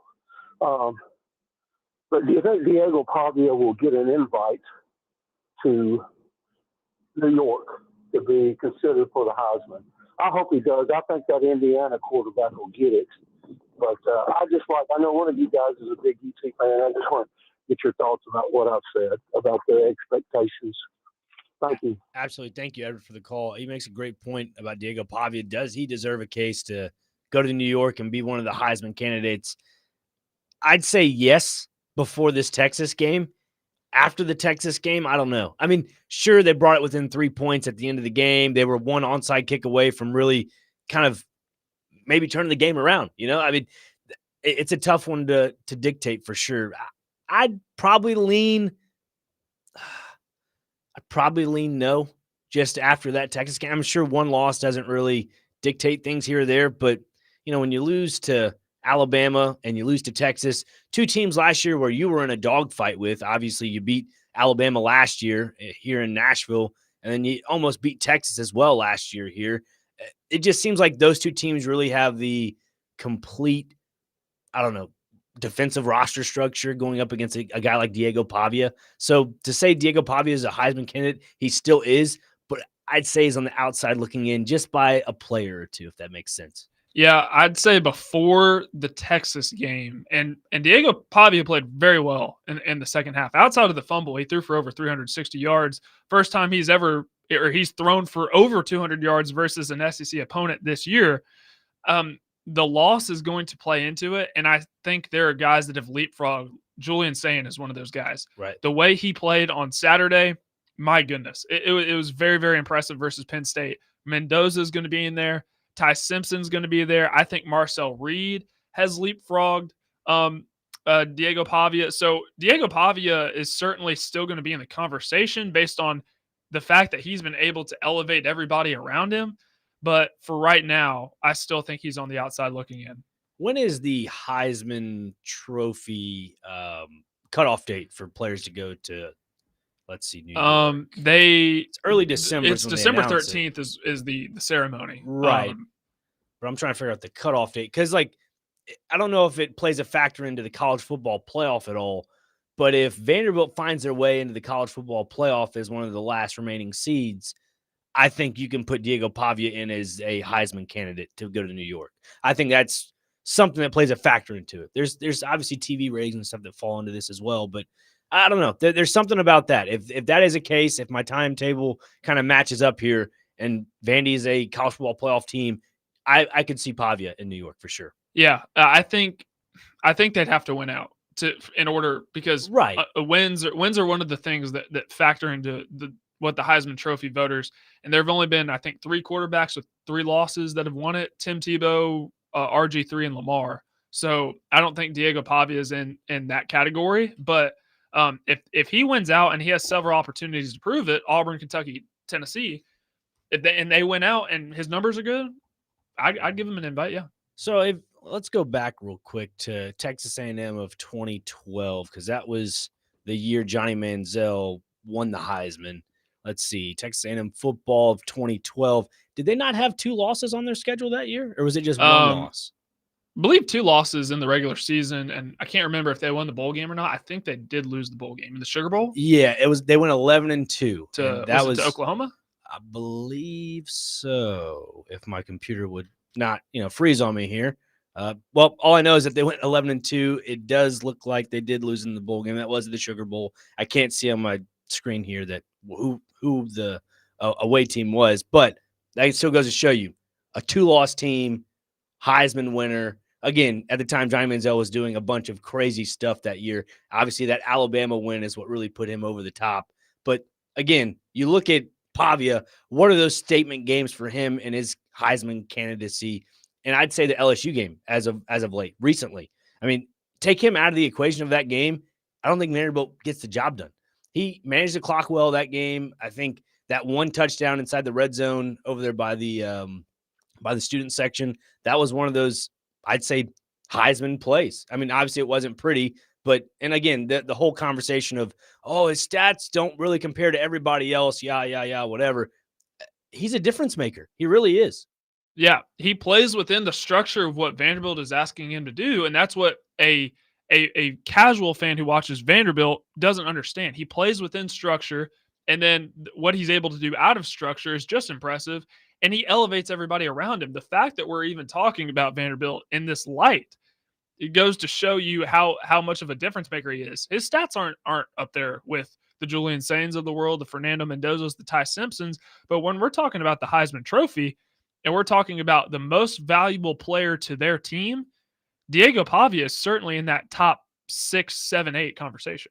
Yeah, absolutely. And getting to Jeremy and Clarksville in the text line, do we factor in last year's Alabama, Texas were home games? I think if Vandy played Texas in Nashville this year, Vandy would have won. Texas is not as good as they are in their home state of Texas. So that makes a good point. Talking about just in general, if, Vandy were to beat Texas here, I think there would have been a little bit of a factor in that. We'll get to more of your calls and text on the other side. Talking about just Diego Pavia's candidacy for Heisman. I think that's a really good conversation to have right now because we're getting down to the nitty-gritty of college football. Getting down to it, baby. Indeed. Right here on Next Man Up, 102.5 The Game.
Back here on Next Man Up, 102.5 The Game, Nick Frazier, Parker Kelly, and Brandon Bigsby. Running some hot chili peppers. Love that. Man, spinning it back there, Brandon. Good job. The variety today, all over the place. Definitely what I was expecting, right? A little variety action, especially here on the show. Kind of continuing with Diego Pavia's candidacy of Heisman.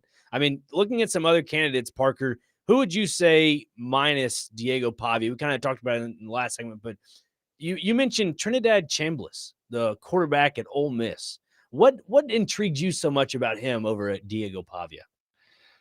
The fact that he came from a Division II school was thrust into action right away with the Austin Simmons injury, and he has been lights out. The number of games in which he's had a rushing and passing touchdown is up there with Johnny Manziel and Tim Tebow, and he's done that again. I think this was really interesting. They talked about this ahead of the Georgia game, but the highest crowd attendance that he played in at Division II Ferris State was 16,000. That's the highest number of attendance. And then that game at Georgia, there was 90 plus, and he still played lights out. So Trinidad Chambliss has to at least be in the conversation. He, in my mind right now, he's not a finalist. I think my finalists would be Sayin, Mendoza, and Simpson, but he's certainly in the conversation. Interesting. Yeah, I mean, if we're trying to really compare stats for the most part, obviously Sayin has roughly 2,100 yards, give or take, passing. I mean, you look at Sayin, Mendoza, and Simpson, they all have over 2,000 yards passing, and probably a little bit over Diego Pavia. Diego Pavia has 2,000 and shy of, or I'd say he's 2,000 shy of 2,100. 18 touchdowns, 5 interceptions on the season. So those are some pretty good stats. I mean, you look at Alabama's Ty Simpson, who has 20 touchdowns on the season with 1 interception. Discount the Florida State game for him.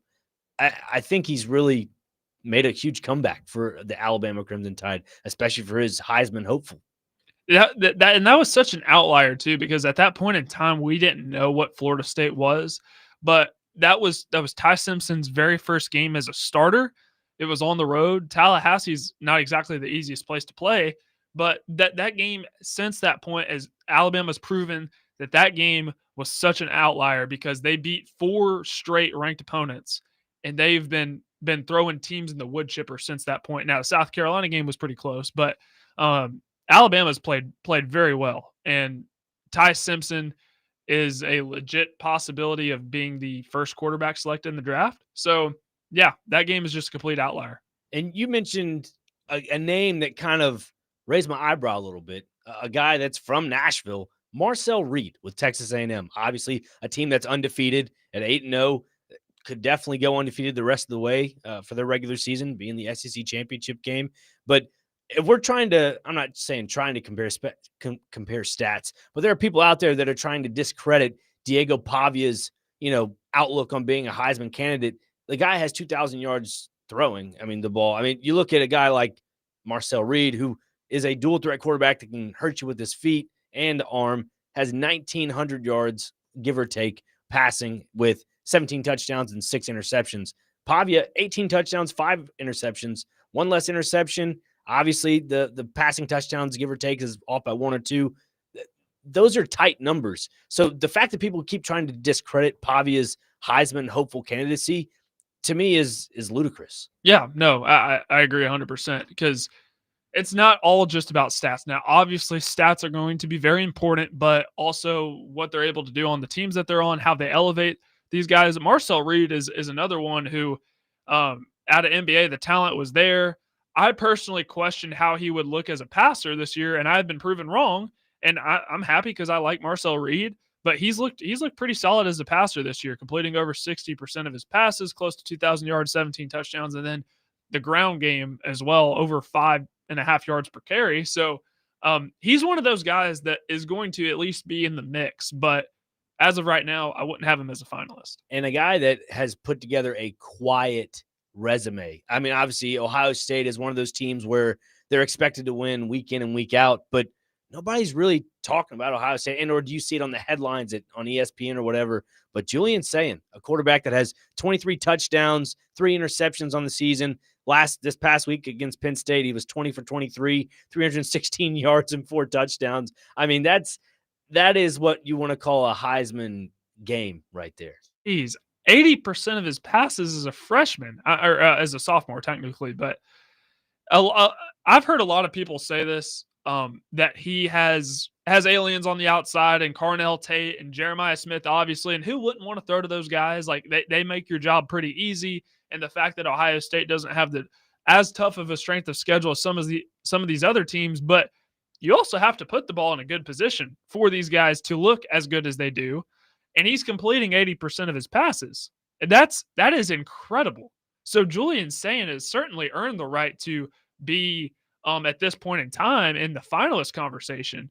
But I've heard too many people saying, "Oh, look who he has throwing to. Look, he doesn't have the type of pressure." Well, he's looked really good. He's looked very, very good. And I was one of those guys that I wasn't ready to say he deserved to be a finalist, but I'm getting to that point now.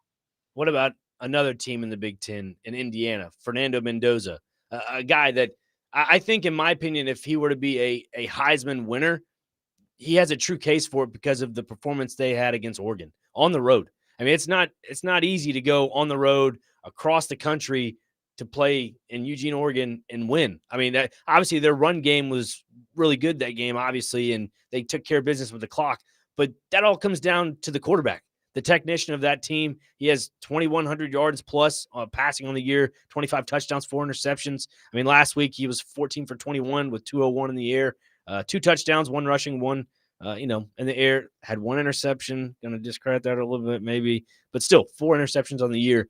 You got to say this Indiana team, even though they may not go deep in the postseason, they're still taking care of business in the regular season. Again, you got to look at what he's done. Indiana was a good team last year, but we saw when they faced up against legitimate competition, they didn't look as strong. Well, this Indiana team is different this year, and a big reason why is because of Fernando Mendoza. I mean, we're talking about Indiana, not in basketball, not in baseball, but in football as a legit national championship contender. Have you ever done that in your life before? Because I certainly haven't. No. And a big reason for that is Fernando Mendoza. So if we're going to talk about Diego Pavia elevating the teammates that he has, elevating Vanderbilt to be in the spotlight, well, Fernando Mendoza has done that at Indiana. Indiana is a traditional basketball school, blue blood through and through. We've never talked about them in football like we have the last couple of years, but he has Indiana playing legit national championship level football. So, and he has the numbers to back it up. Again, the numbers are not too far off from a Diego Pavia comparing them to Fernando Mendoza. I mean, I think Julian Sayin's in a different category for the most part with Ohio State, but minus that, all the other 3-4 candidates, I think Pavia is in the mix for all that, to be honest with you. This is a guy that, again, is a X factor to the Vanderbilt offense. Without him in the offense, I wouldn't say they're not anything, but they're definitely not to the caliber they are currently.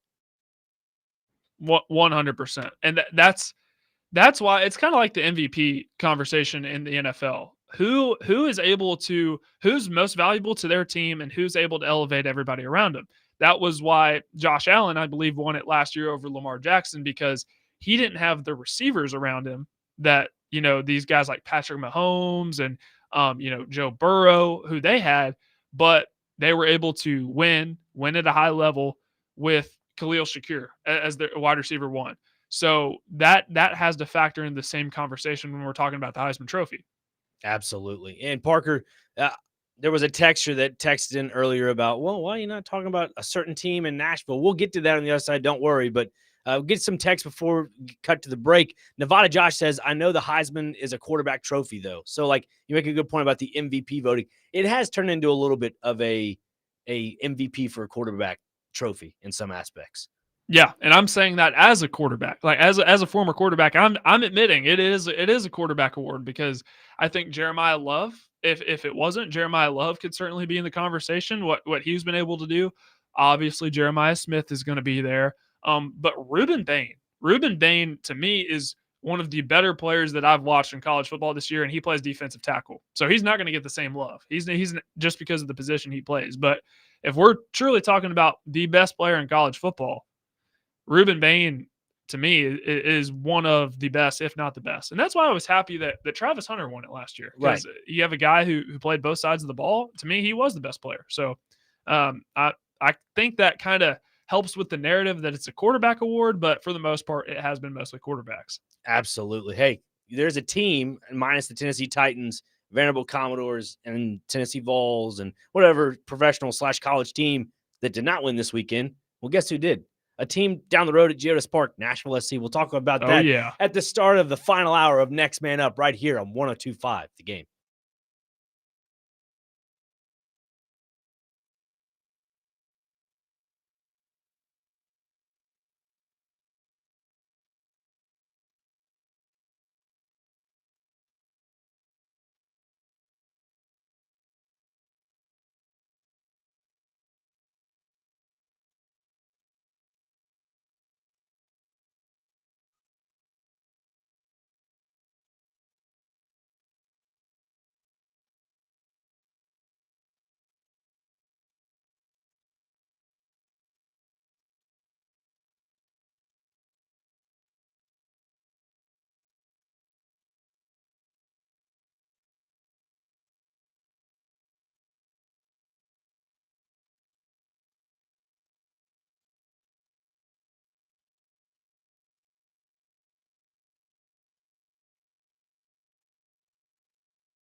Next man up, 102.5, 106.3 The Game, right here on the Game Nashville Sports Network. Nick Frazier, Parker Kelly, Brandon Bigsby, broadcasting from the Busy Bee Plumbing, Heating, and Air Conditioning Game Nashville studios, home of the $99 yearly Beehive membership, where the buzz is always about great service. There's some buzz in the Nashville area right now. Definitely Nashville SC getting the win or go home game 2 of the best of 3 in their MLS playoff matchup versus Inter Miami.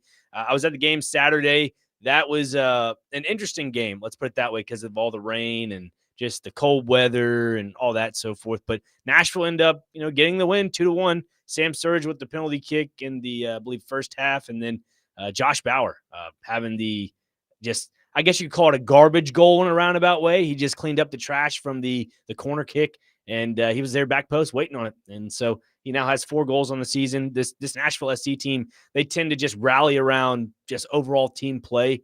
I'm not saying Inter Miami doesn't, but Inter Miami definitely focuses heavy on trying to get the ball into one channel of the field and then spreading it out. So Nashville SC posed a different lineup. Wasn't really, their normal guys, and Daniel Lovett's out there, or they're just two midfielders and Yazbak and Tag Seth holding down the middle. They incorporated a young gun in Matthew Corcoran, who has been a pretty good asset for them. Just at the beginning of the season, they had to put in Wyatt Meyer and Matthew Corcoran, who were just two guys that were your utility players in some aspects. But Corcoran's developed into a young, smart midfielder, and they kind of flexed him. It was more of like a 4-3-3, so 4 defenders, 3 midfielders, and 3 attackers. And so he played on the left side of this Nashville SC midfield, along with Tagseth in the middle and Yazbek on the right side. And I thought Matthew Corcoran did a good job eliminating those passing lanes that I was talking about earlier with Inter Miami. It closed down a lot of gaps where Lionel Messi couldn't really look at, Tadeo Allende. My Spanish is getting there. Not quite there yet. Okay, I see you. Allende is a very, young, go for it attitude, attacker. And I think Josh Bauer and Corcoran did a good job of eliminating that little quadrant over there on the left side of the pitch. So defensively, they did well. I thought counterattacks, Corcoran did a good job of just making a great transitional play. Nashville, had some overlapping runs here and there, not too much for the most part, but the service into Sam Surridge this past weekend, I thought was healthy, a healthy amount of production towards Sam Surridge. And that's what led ultimately to the penalty kick. Nashville SC continued to, service balls into the box. They created solid chances.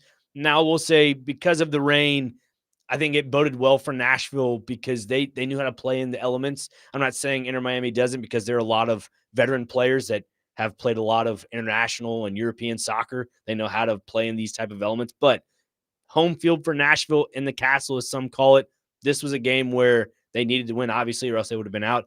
Going into this upcoming Saturday in Fort Lauderdale, it's a tough game for Nashville because they've now equaled out the series. It's 1-1, best of 3.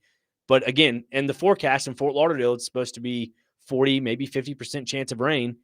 That could bode well for Nashville because they've already played in these conditions. They know how to really mess up the style of play for Miami. And they even played they had a little grittiness to them as well. Like, if there's I'm not saying they're faking injuries, but they managed the clock well. If there was a penalty, they milked the clock the proper amount without getting a yellow card. So that's something to keep your eye out for. But overall, Parker, obviously you're the soccer and hockey savant around here. I know. Just great overall play, huh? So yeah, just everything that you said, I second this. Yeah. So I mean, you and Brandon both know how big of a soccer guy that I am. So and out of respect for you, I'm going to let you take the majority of this segment because you know this is your thing, man. So of course I know everything that happened, but right. For the unwashed out there, kind of explain what this is, what Nashville, the tournament they're in right now. This is for the MLS, Cup, right? Yeah, MLS Cup. The League Cup for sure, for the inside the MLS League, that is. Luis Suarez, who is obviously a veteran forward for Inter Miami, had a chance in the game where it was passed to him. It was a good 1-2 touch, past Joe Willis, and then he tried to put it on net, and it went off the post. And luckily, Nashville had basically all their surroundings covered, and nobody was there for Inter Miami to really put the ball in the back of the net, which helped out well. Again, play the factor of the rain and so forth. But this Nashville SC team made an adjustment. I mentioned Matthew Corcoran earlier. They dropped him into call it the 6th role, which is that defensive midfielder in the second half. They brought in a few other players in the midfield with them, but having a guy like Matthew Corcoran, and some people call him the corkscrew because he's just corkscrew. Yeah, the corkscrew. Okay. Yeah, he puts a wrench into a lot of things, but also this guy, he's just a young talent that is rare in some aspects to get in the MLS. Like, you don't have a technician like that in the midfield that you can say, hey, we need you to play out in the left side of the midfield. Wait a minute, in the second half, we're going to transition you into a more of a holding midfielder position. And I think that's just smart on Nashville SC's part. The only issue I have with this roster currently is they have proven time and time again they have the depth, but I don't know if they have the stamina of the depth to really get them over the hump. Meaning, if they field the same 11 guys out there that they did in game 2 for game 3, I'm on the fence as to if this team can really get over the hump for that. Optimistically, would like to see that happen. It's just Inter Miami, whenever Lionel Messi is in a deciding game to either extend their season and or win a championship, there's always a small factor you have to put into that. And call it the Messi percentage. Right. It's like Mahomes in the AFC Championship game. That's the equivalent. So if hypothetically Nashville SC were to win, what happens after? They're on to the next round of the MLS playoffs. So what round is this? This is the first round. First round. Yeah, okay. So and they get Miami first round? Yeah. So here's the deal. Nashville, they could have easily avoided all of this. They just dropped a few games late in their season against a team like Cincinnati, where they were tied at 1-1 at some point, and then they let a late goal into injury time, and it was 2-1. They lost a game to St. Louis that really could have helped them out in the standings. Nashville at the beginning of the season, right before, Leagues Cup in the middle of the season, they had a chance to be contenders for the Community Shield, which is like the President's Cup, the best record in the league. They had a chance for all of that, but they kind of squandered it a little bit where they could have, maybe got 1 or 2 wins here or there. It dropped for them. So again, you add international play into that. You add a few injuries here and there to that. Overall, Nashville as a team collectively, they have a championship to show for, and that's the U.S. Open Cup, which they did unveil I guess you could call it a banner / I don't know. At the stadium, they had the U.S. Open Cup championship. It wasn't on a banner like you normally see it. It was kind of plastered onto the press box wall inside the stadium. So I guess you call it a banner in some aspects. But so when you say you don't think they have the stamina, does that mean in terms of depth, in terms of conditioning, or conditioning a little bit? Obviously, this team they do a really good job at everyone attacks, everyone defends. That's the BJ Callahan way. But if you look at guys like Eddie Tagseth, who basically log a lot of mileage throughout the season, especially in MLS, and you have guys like Patrick Yazbek, that's something I recognize and I wanted to hint on in game 2, is that BJ Callahan took him out around the 60th minute, 70th minute. That leaves about 20 minutes, give or take, to just play damage control. And I wouldn't say damage control in a bad way, but to collectively hold the lead at 2-0. And that's when obviously Lionel Messi had the factor of getting that late goal at the 90th minute. Then you had 6 minutes of injury time. Then everybody's on the edge of their seat hoping nobody else scores. And so I think BJ did a really good job at bringing in a guy like Brian Acosta, who, again, I don't want to discredit his performance on the field, but he's a guy to where I think can log you 20 minutes on the field. So it comes down to a little bit of some substitutions BJ made, and they were good substitutions at the time being. I just don't know if you just can't put out a guy like Brian Acosta to start the game, if that makes sense. Like that's a midfielder that I think will get beat a lot of times. He a little slower to the ball when breaking down those passing channels in between the midfield line to the center backs. There's that open gap. You got to be able to close the gap quick when you have Lionel Messi. I look at this because Lionel Messi at the top of the box, the top of the 18, the goalie box, anytime he's one-on-one and or just has a small bit of space there, it's like a free throw for him. He can easily bend the ball around the goalkeeper, and that's something that you got to keep your eye on, especially with that. Again, it comes back to the Patrick Mahomes effect. This is the Lionel Messi effect. Anytime he has a small bit of space inside the 18, that's where he's the most dangerous. Yeah, I did hear somebody, I think it was Corey, who was talking about if he creates space and is one-on-one, it's probably wraps at that point. So his goal, he had a goal, Yes, right? And late in the game. late in the It was game. at the So 90th minute. Yeah. how I heard it was a great goal. Yeah. It was so break that down for us. Yeah, it was I a little just punched the mic. 1-2, and then he found his space at the top of the 18 and put it past Joe Willis. And that's just, again, you could call that damage control or whatever it may be. It was just a lack of awareness from Nashville's back line. But overall, I thought a guy in Josh Bauer, who's normally playing right back in the U.S. Open Cup, and or when he's playing in MLS, he's that secondary or third, center back pairing for Nashville. This time they put him at left back, who's been the utility defenseman for them. And I'm not saying he had anything involved with, Messi's goal, but I'm just saying that I think once you get to that late game, 90th minute, people kind of the mental fatigue starts to wear on them a little bit, and that includes Palacios, that includes Zimmerman, that includes everybody involved with the defense. So, going into Game 3 Saturday in Fort Lauderdale, it's going to be a fun one to watch. It's win or go home, obviously, for both teams. It's an elimination game, so this is exactly what Nashville SC fans want to see. They want to see if this team can finally get over the Inter Miami hump. Because this is the first time they beat them in 10 meetings here in Nashville. First time. Yeah. And so 1-9. Well, no, it's the first time in 10 meetings. So Okay. 2, whatever it may be. Yeah. But this was their first playoff win of the club's history this past Saturday, which is impressive. But yeah, going into Saturday, they have a huge task at hand, and we'll see if they can get the job done. But going forward, though, we'll kind of switch back into a little bit of football, a little bit of some baseball. I mean, you know what? Let's do touch. I would like to touch on some Major League Baseball. Let's do it. Local guy, Mookie Betts. It was only fitting for a guy like Mookie Betts to end this series, especially the World Series, a Nashville kid through and through. So we'll get into more about the World Series on the other side and as to why they do not ruin baseball. You are going to have to convince me otherwise, Parker Kelly, why the Dodgers are not ruining baseball. I'll try my hardest. More here on Next Man Up, 102.5 The Game.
Okay.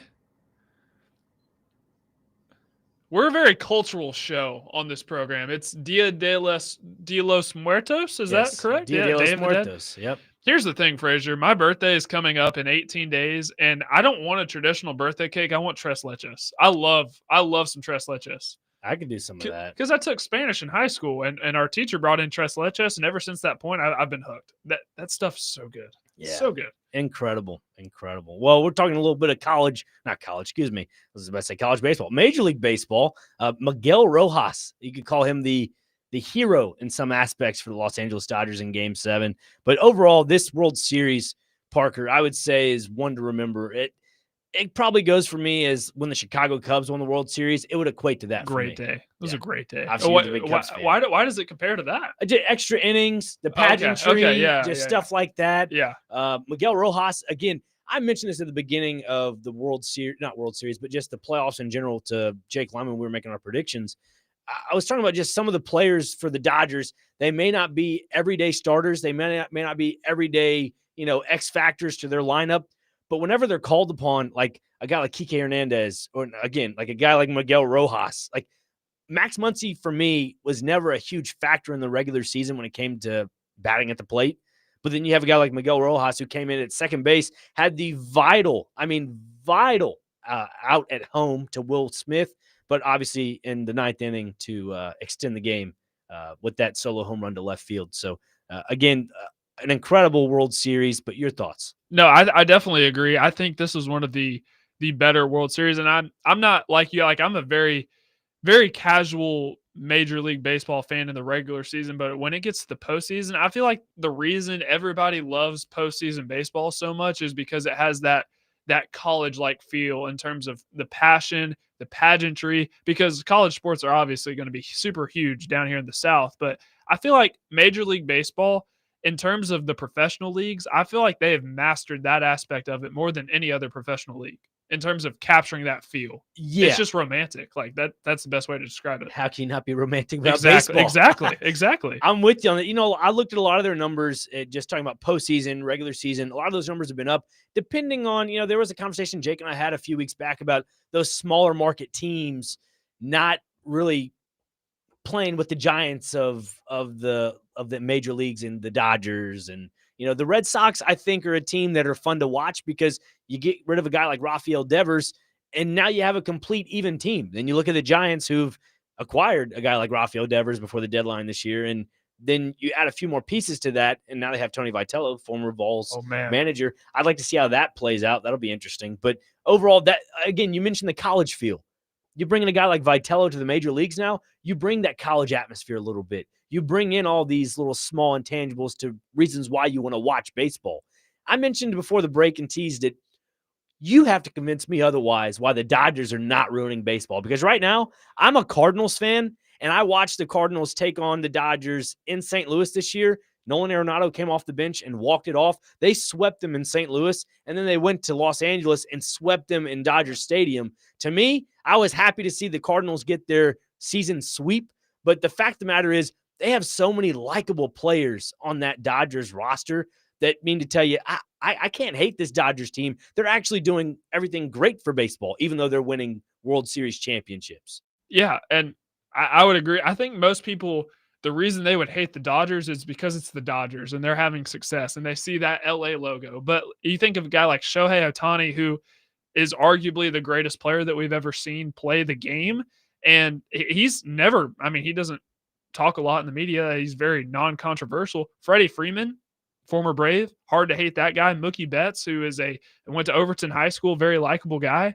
Now, I agree. I think the Dodgers have a lot of likable people. It's just the fact that they've won so much, kind of like Alabama. Like, people love Nick Saban, but Alabama won so much that people got tired of them. So I think that's the reason people would hate the LA Dodgers. Yeah, and to add on to that, for fans that are just fair weather baseball fans, that's the reason why they watch baseball, is to see Shohei Ohtani. Yeah, and you go and look at those smaller market teams. I guess you could include the Cleveland Guardians in this. They made the postseason. They were the small market team, whatever, but they have a few aspects of their game. It's just a matter of spending that money. Do the owners want to spend that money?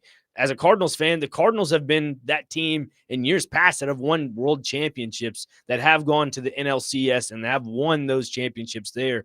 But as of late, the front office doesn't want to put the money into it. And it comes down to how much money do you want to put into your team? And that's why I have a big issue with people kind of discrediting baseball, saying it's not a fun thing to watch. And again, that goes to show you these smaller market teams. And I don't know if I would include the Colorado Rockies as a small market team. Sure, they may be one of the worst teams in Major League Baseball, but it comes down to ownership. And again, it's a matter of, do these owners want to spend the almighty dollar to bring in these key players? And sure, you have farm systems in baseball that allow you to, be productive in years to come.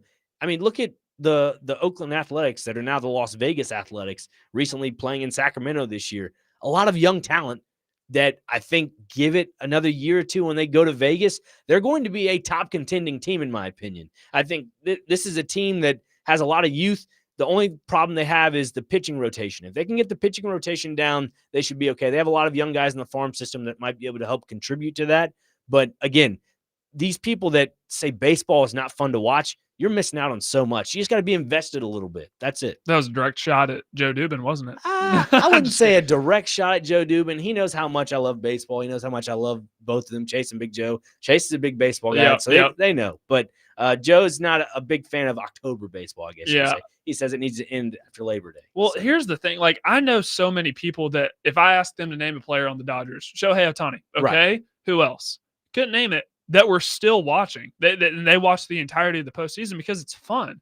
And ultimately, I'd love to see the ratings after, this is all said and done. But ultimately, you're going to like what you like and you're going to watch what you want to watch. And this was very entertaining.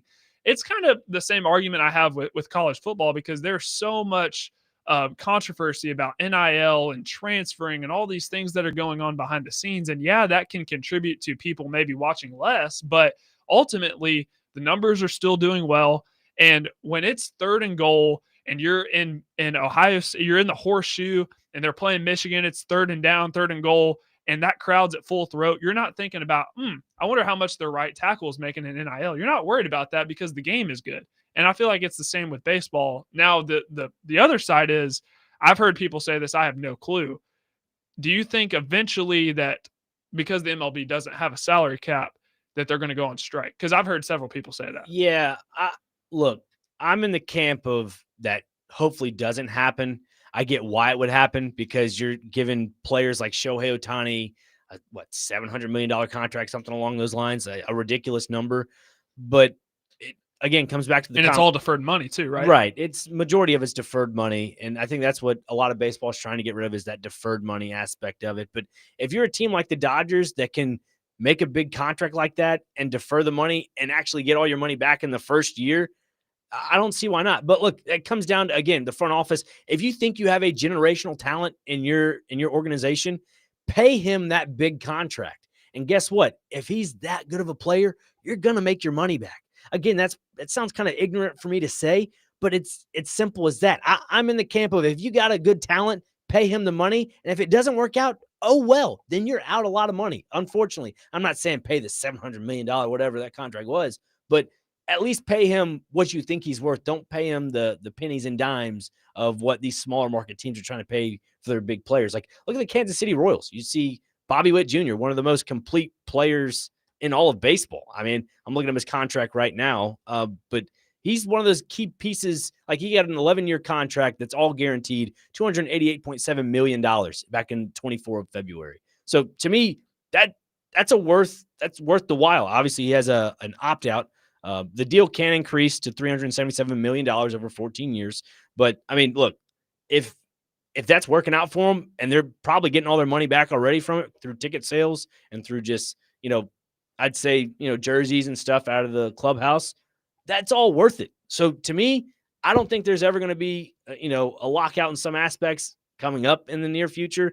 I know people are worried about it. I don't see it.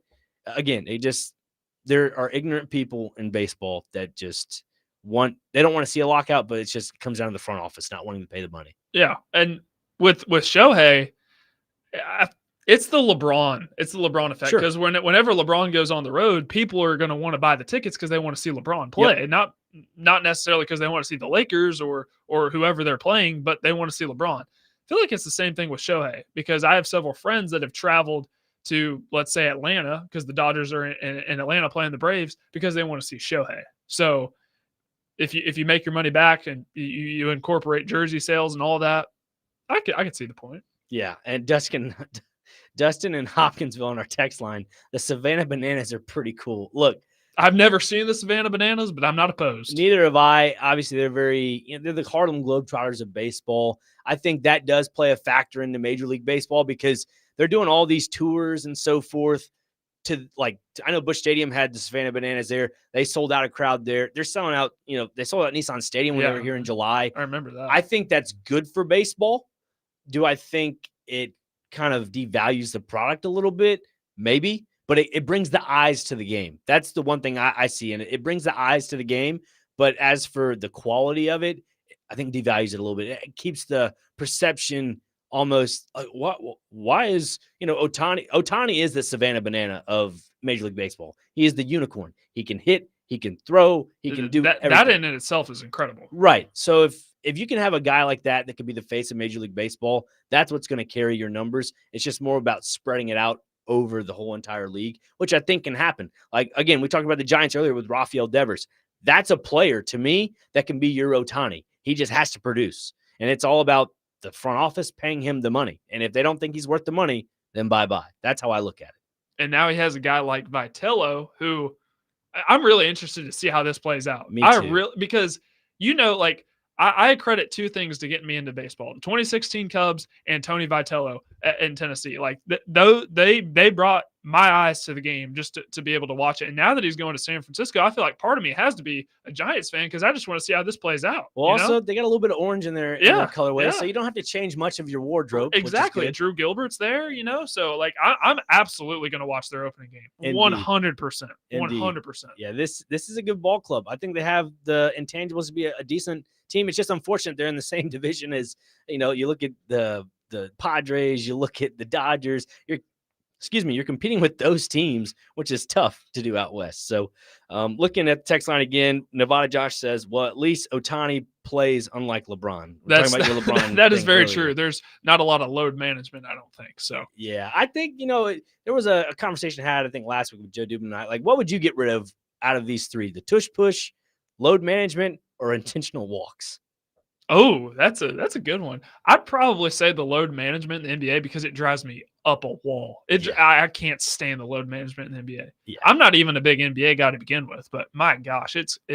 Did you see Mike Tirico and Michael Jordan's interview? They talked about load management. Yes. And Michael Jordan was basically scoffing at the idea of load management. Well, yeah, he went on to say that, he owed the game of basketball for those people that bought tickets, I believe, that they're there to see me. They're not there to see the team. They're here to see me. Yeah. So, again, credit to him for that. I do like those little sit-downs. They're, 3 or 4 minutes each week? Yeah, with the new Prime or NBA on Prime deal or whatever. Yeah, it's NBA on NBC. NBC. And then, NBC. Yeah, they have NBA on Prime, which I think is good for the game of basketball. So, we'll get into more conversation, especially on the text line. You guys seem to be blowing it up. So, we'll get into more of that right here on Next Man Up, 102.5 The Game.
Back here on Next Man Up, Nick Frazier, 1025 The Game, alongside Parker Kelly and Brandon Bigsby behind the glass.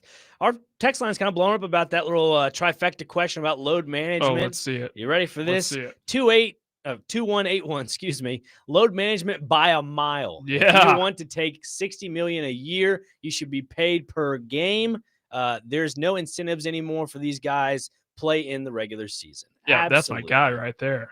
2181 has probably the answer for everybody. I think load management for me is the most frustrating thing on planet Earth. I've never been to an NBA basketball game, but I had an opportunity to when I was in probably 5th or 6th grade. My brother was playing in a baseball tournament in Memphis. And I'm a Knicks fan. I was like, oh, Carmelo's playing. That'd be cool to go to that game, whatever. I didn't get to go to it, but found out he wasn't playing that night. So, again, dude, I'd be so bummed. Yeah. So I've seen the stories about that kid in Memphis who went to go see LeBron when the Lakers were playing the Grizzlies, and LeBron didn't play because load management. Yeah. Oh, dude, I'd be so mad. There was I think it was recently LeBron ended up he was sued by somebody because he made that giant ad announcement on his Instagram or something, and everybody thought he was second decision. Yeah, they thought he was retiring, Yeah. and so somebody, or it was like his last season or something. So somebody bought like tickets to the opening night at the Lakers game, and he got like, I wouldn't say scammed out of money, but for sure,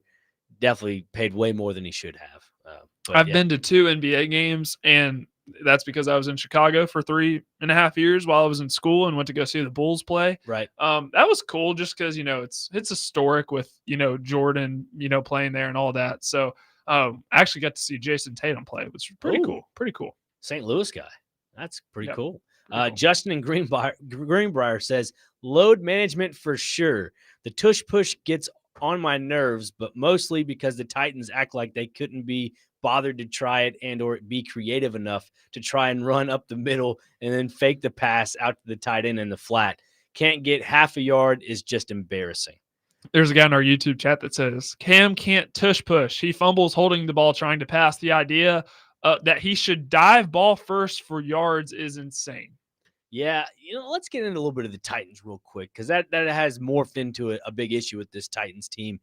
Play calling and the decision-making with Cam Ward. Obviously, they struggled on third downs yesterday, but we kind of touched on the Wildcat situation at the beginning of the show. I'm in the camp of what on God's green earth are you doing as a coach and or not allowing your players to, do something off script. And I get the game plan. You have it, right? You have the game plan set out the night before, 2 days before, what you're going to call in the game, but go off of it a little bit, right? Just go off of it. That's the most frustrating thing on planet Earth. I have not called a single play in the NFL. Contrary to popular belief, I have never called a play in the NFL, but I saw them go to Wildcat the first time. I'm like, okay, I hate this already, but let's see how it plays out. Didn't work. And then they went to it again. And it didn't work either. And I'm like, what are the Titans doing? I mean, seriously, like, it doesn't take this Sean McVay, Kyle Shanahan type to understand that, hey, if a play's not working, let's throw it out of our playbook and never run it again. Yeah. Simple as that. I agree. This team right now, I don't think has the true identity to really figure things out when it comes to play calling. I mean, yeah, we saw the great plays from Chimdike and the defense, but again, 206 yards total offense, along with only showing for 6 points. I mean, come on, that's abysmal. Yeah, the offense put up 6 points yesterday, so you got outscored by your defense and special teams. So that is unfortunately been a theme. Cam Ward's play has not been great by any means. Now, I'm not ready to say, like most people, Trey. I'm not ready to say that he's a bust and he's not the guy, because I believe he has all the traits and the mental makeup to do it, and he definitely needs help around him. But the play on offense has not been great. Very, very one-dimensional right now, because the Titans haven't been able to run the ball effectively either. So it falls on the shoulders of Cam Ward. Yeah, and I mentioned about third downs that they weren't as productive on those. Like, when you're 3rd and 2, 4th and 1, something like that, sure, you always want to kind of, like the texture was saying, Justin was saying, you want to get a little tush push, get something over the line, just get a fresh set. Why not do a little play action? Just a little bootleg. Just something that's going to catch everybody off guard, because you've seen a lot of teams do that. And like Seattle did it last night a lot. Chargers did it. The yesterday. Chargers did it a lot. And they didn't even have an option to throw it. They just ran it with Herbert, and it worked. So, and Herbert's been using his legs a lot this year. Yeah, That's something that a lot of people kind of forget about, is that even though Herbert has a good arm, he can use his legs as well. That's something I want to see Cam Ward take the next step in, because he's not going to be a Lamar Jackson type where he's just running around. But Cam Ward can pick up 5, 6, 7 yards, get a first down. And there have been several instances this year, especially in the Indianapolis game, where you get so close to the line of scrimmage, you're still looking to pass. Dude, if you just take off and run, you get the first down. But he tries to make something happen, it doesn't work. So that's something that I'd like to see Cam, because he is a run to throw type quarterback, not run to run. So that's an aspect of his game that I'd like to see develop, but plenty of other things to focus on before we get there. Yeah, and piggybacking off that, Cam Ward, those off script plays, he's had opportunities, even though the pass has been downfield for him, but opportunities when he's in the flat could easily run, like you said, for 5 or 6 more yards. I think as a rookie quarterback, his decision making is getting better. I mean, obviously, I'm not an NFL quarterback, but yet looking from the couch up to the screen, it just seems like some of those decisions he's making could be a little bit better from time and time again. Yeah, no doubt. And it's not just Cam Ward's fault, and then everyone around him has been great. That's not what this is at all. Cam has not played great. I'll put that out first and foremost. But there were several instances yesterday where he wasn't on the same page with his guys, and Alec Eomanor may slow up on a route, or just they're not in sync. They're not in sync, and I think that takes time to develop. So throughout the course of this year and into next year in training camp, I think that's something that we're going to have to see develop, because I believe it was that dig from Alec Eomanor in a critical part of the game where the route took too long to develop, and Cam Ward has to get the ball out, and it was good on Cam Ward for knowing that, because he doesn't have 5 seconds to throw, but the route took way too long to develop. So I would put that part on Alec Eomanor. It's just those things that have to be cleaned up, and obviously Cam Ward has to play better too.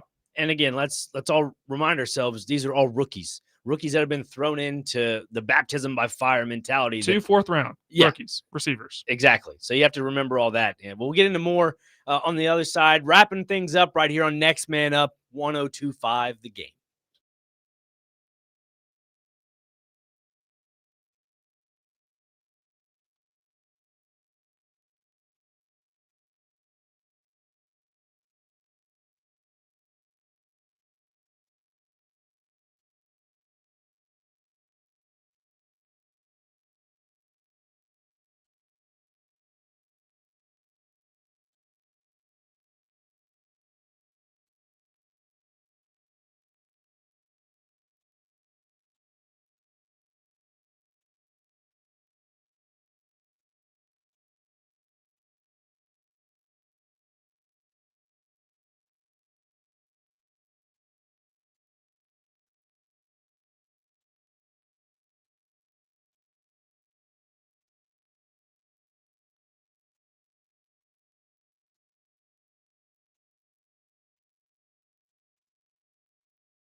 Yes, sir. Brandon Bigsby. Love it. That's a great way to end this show here.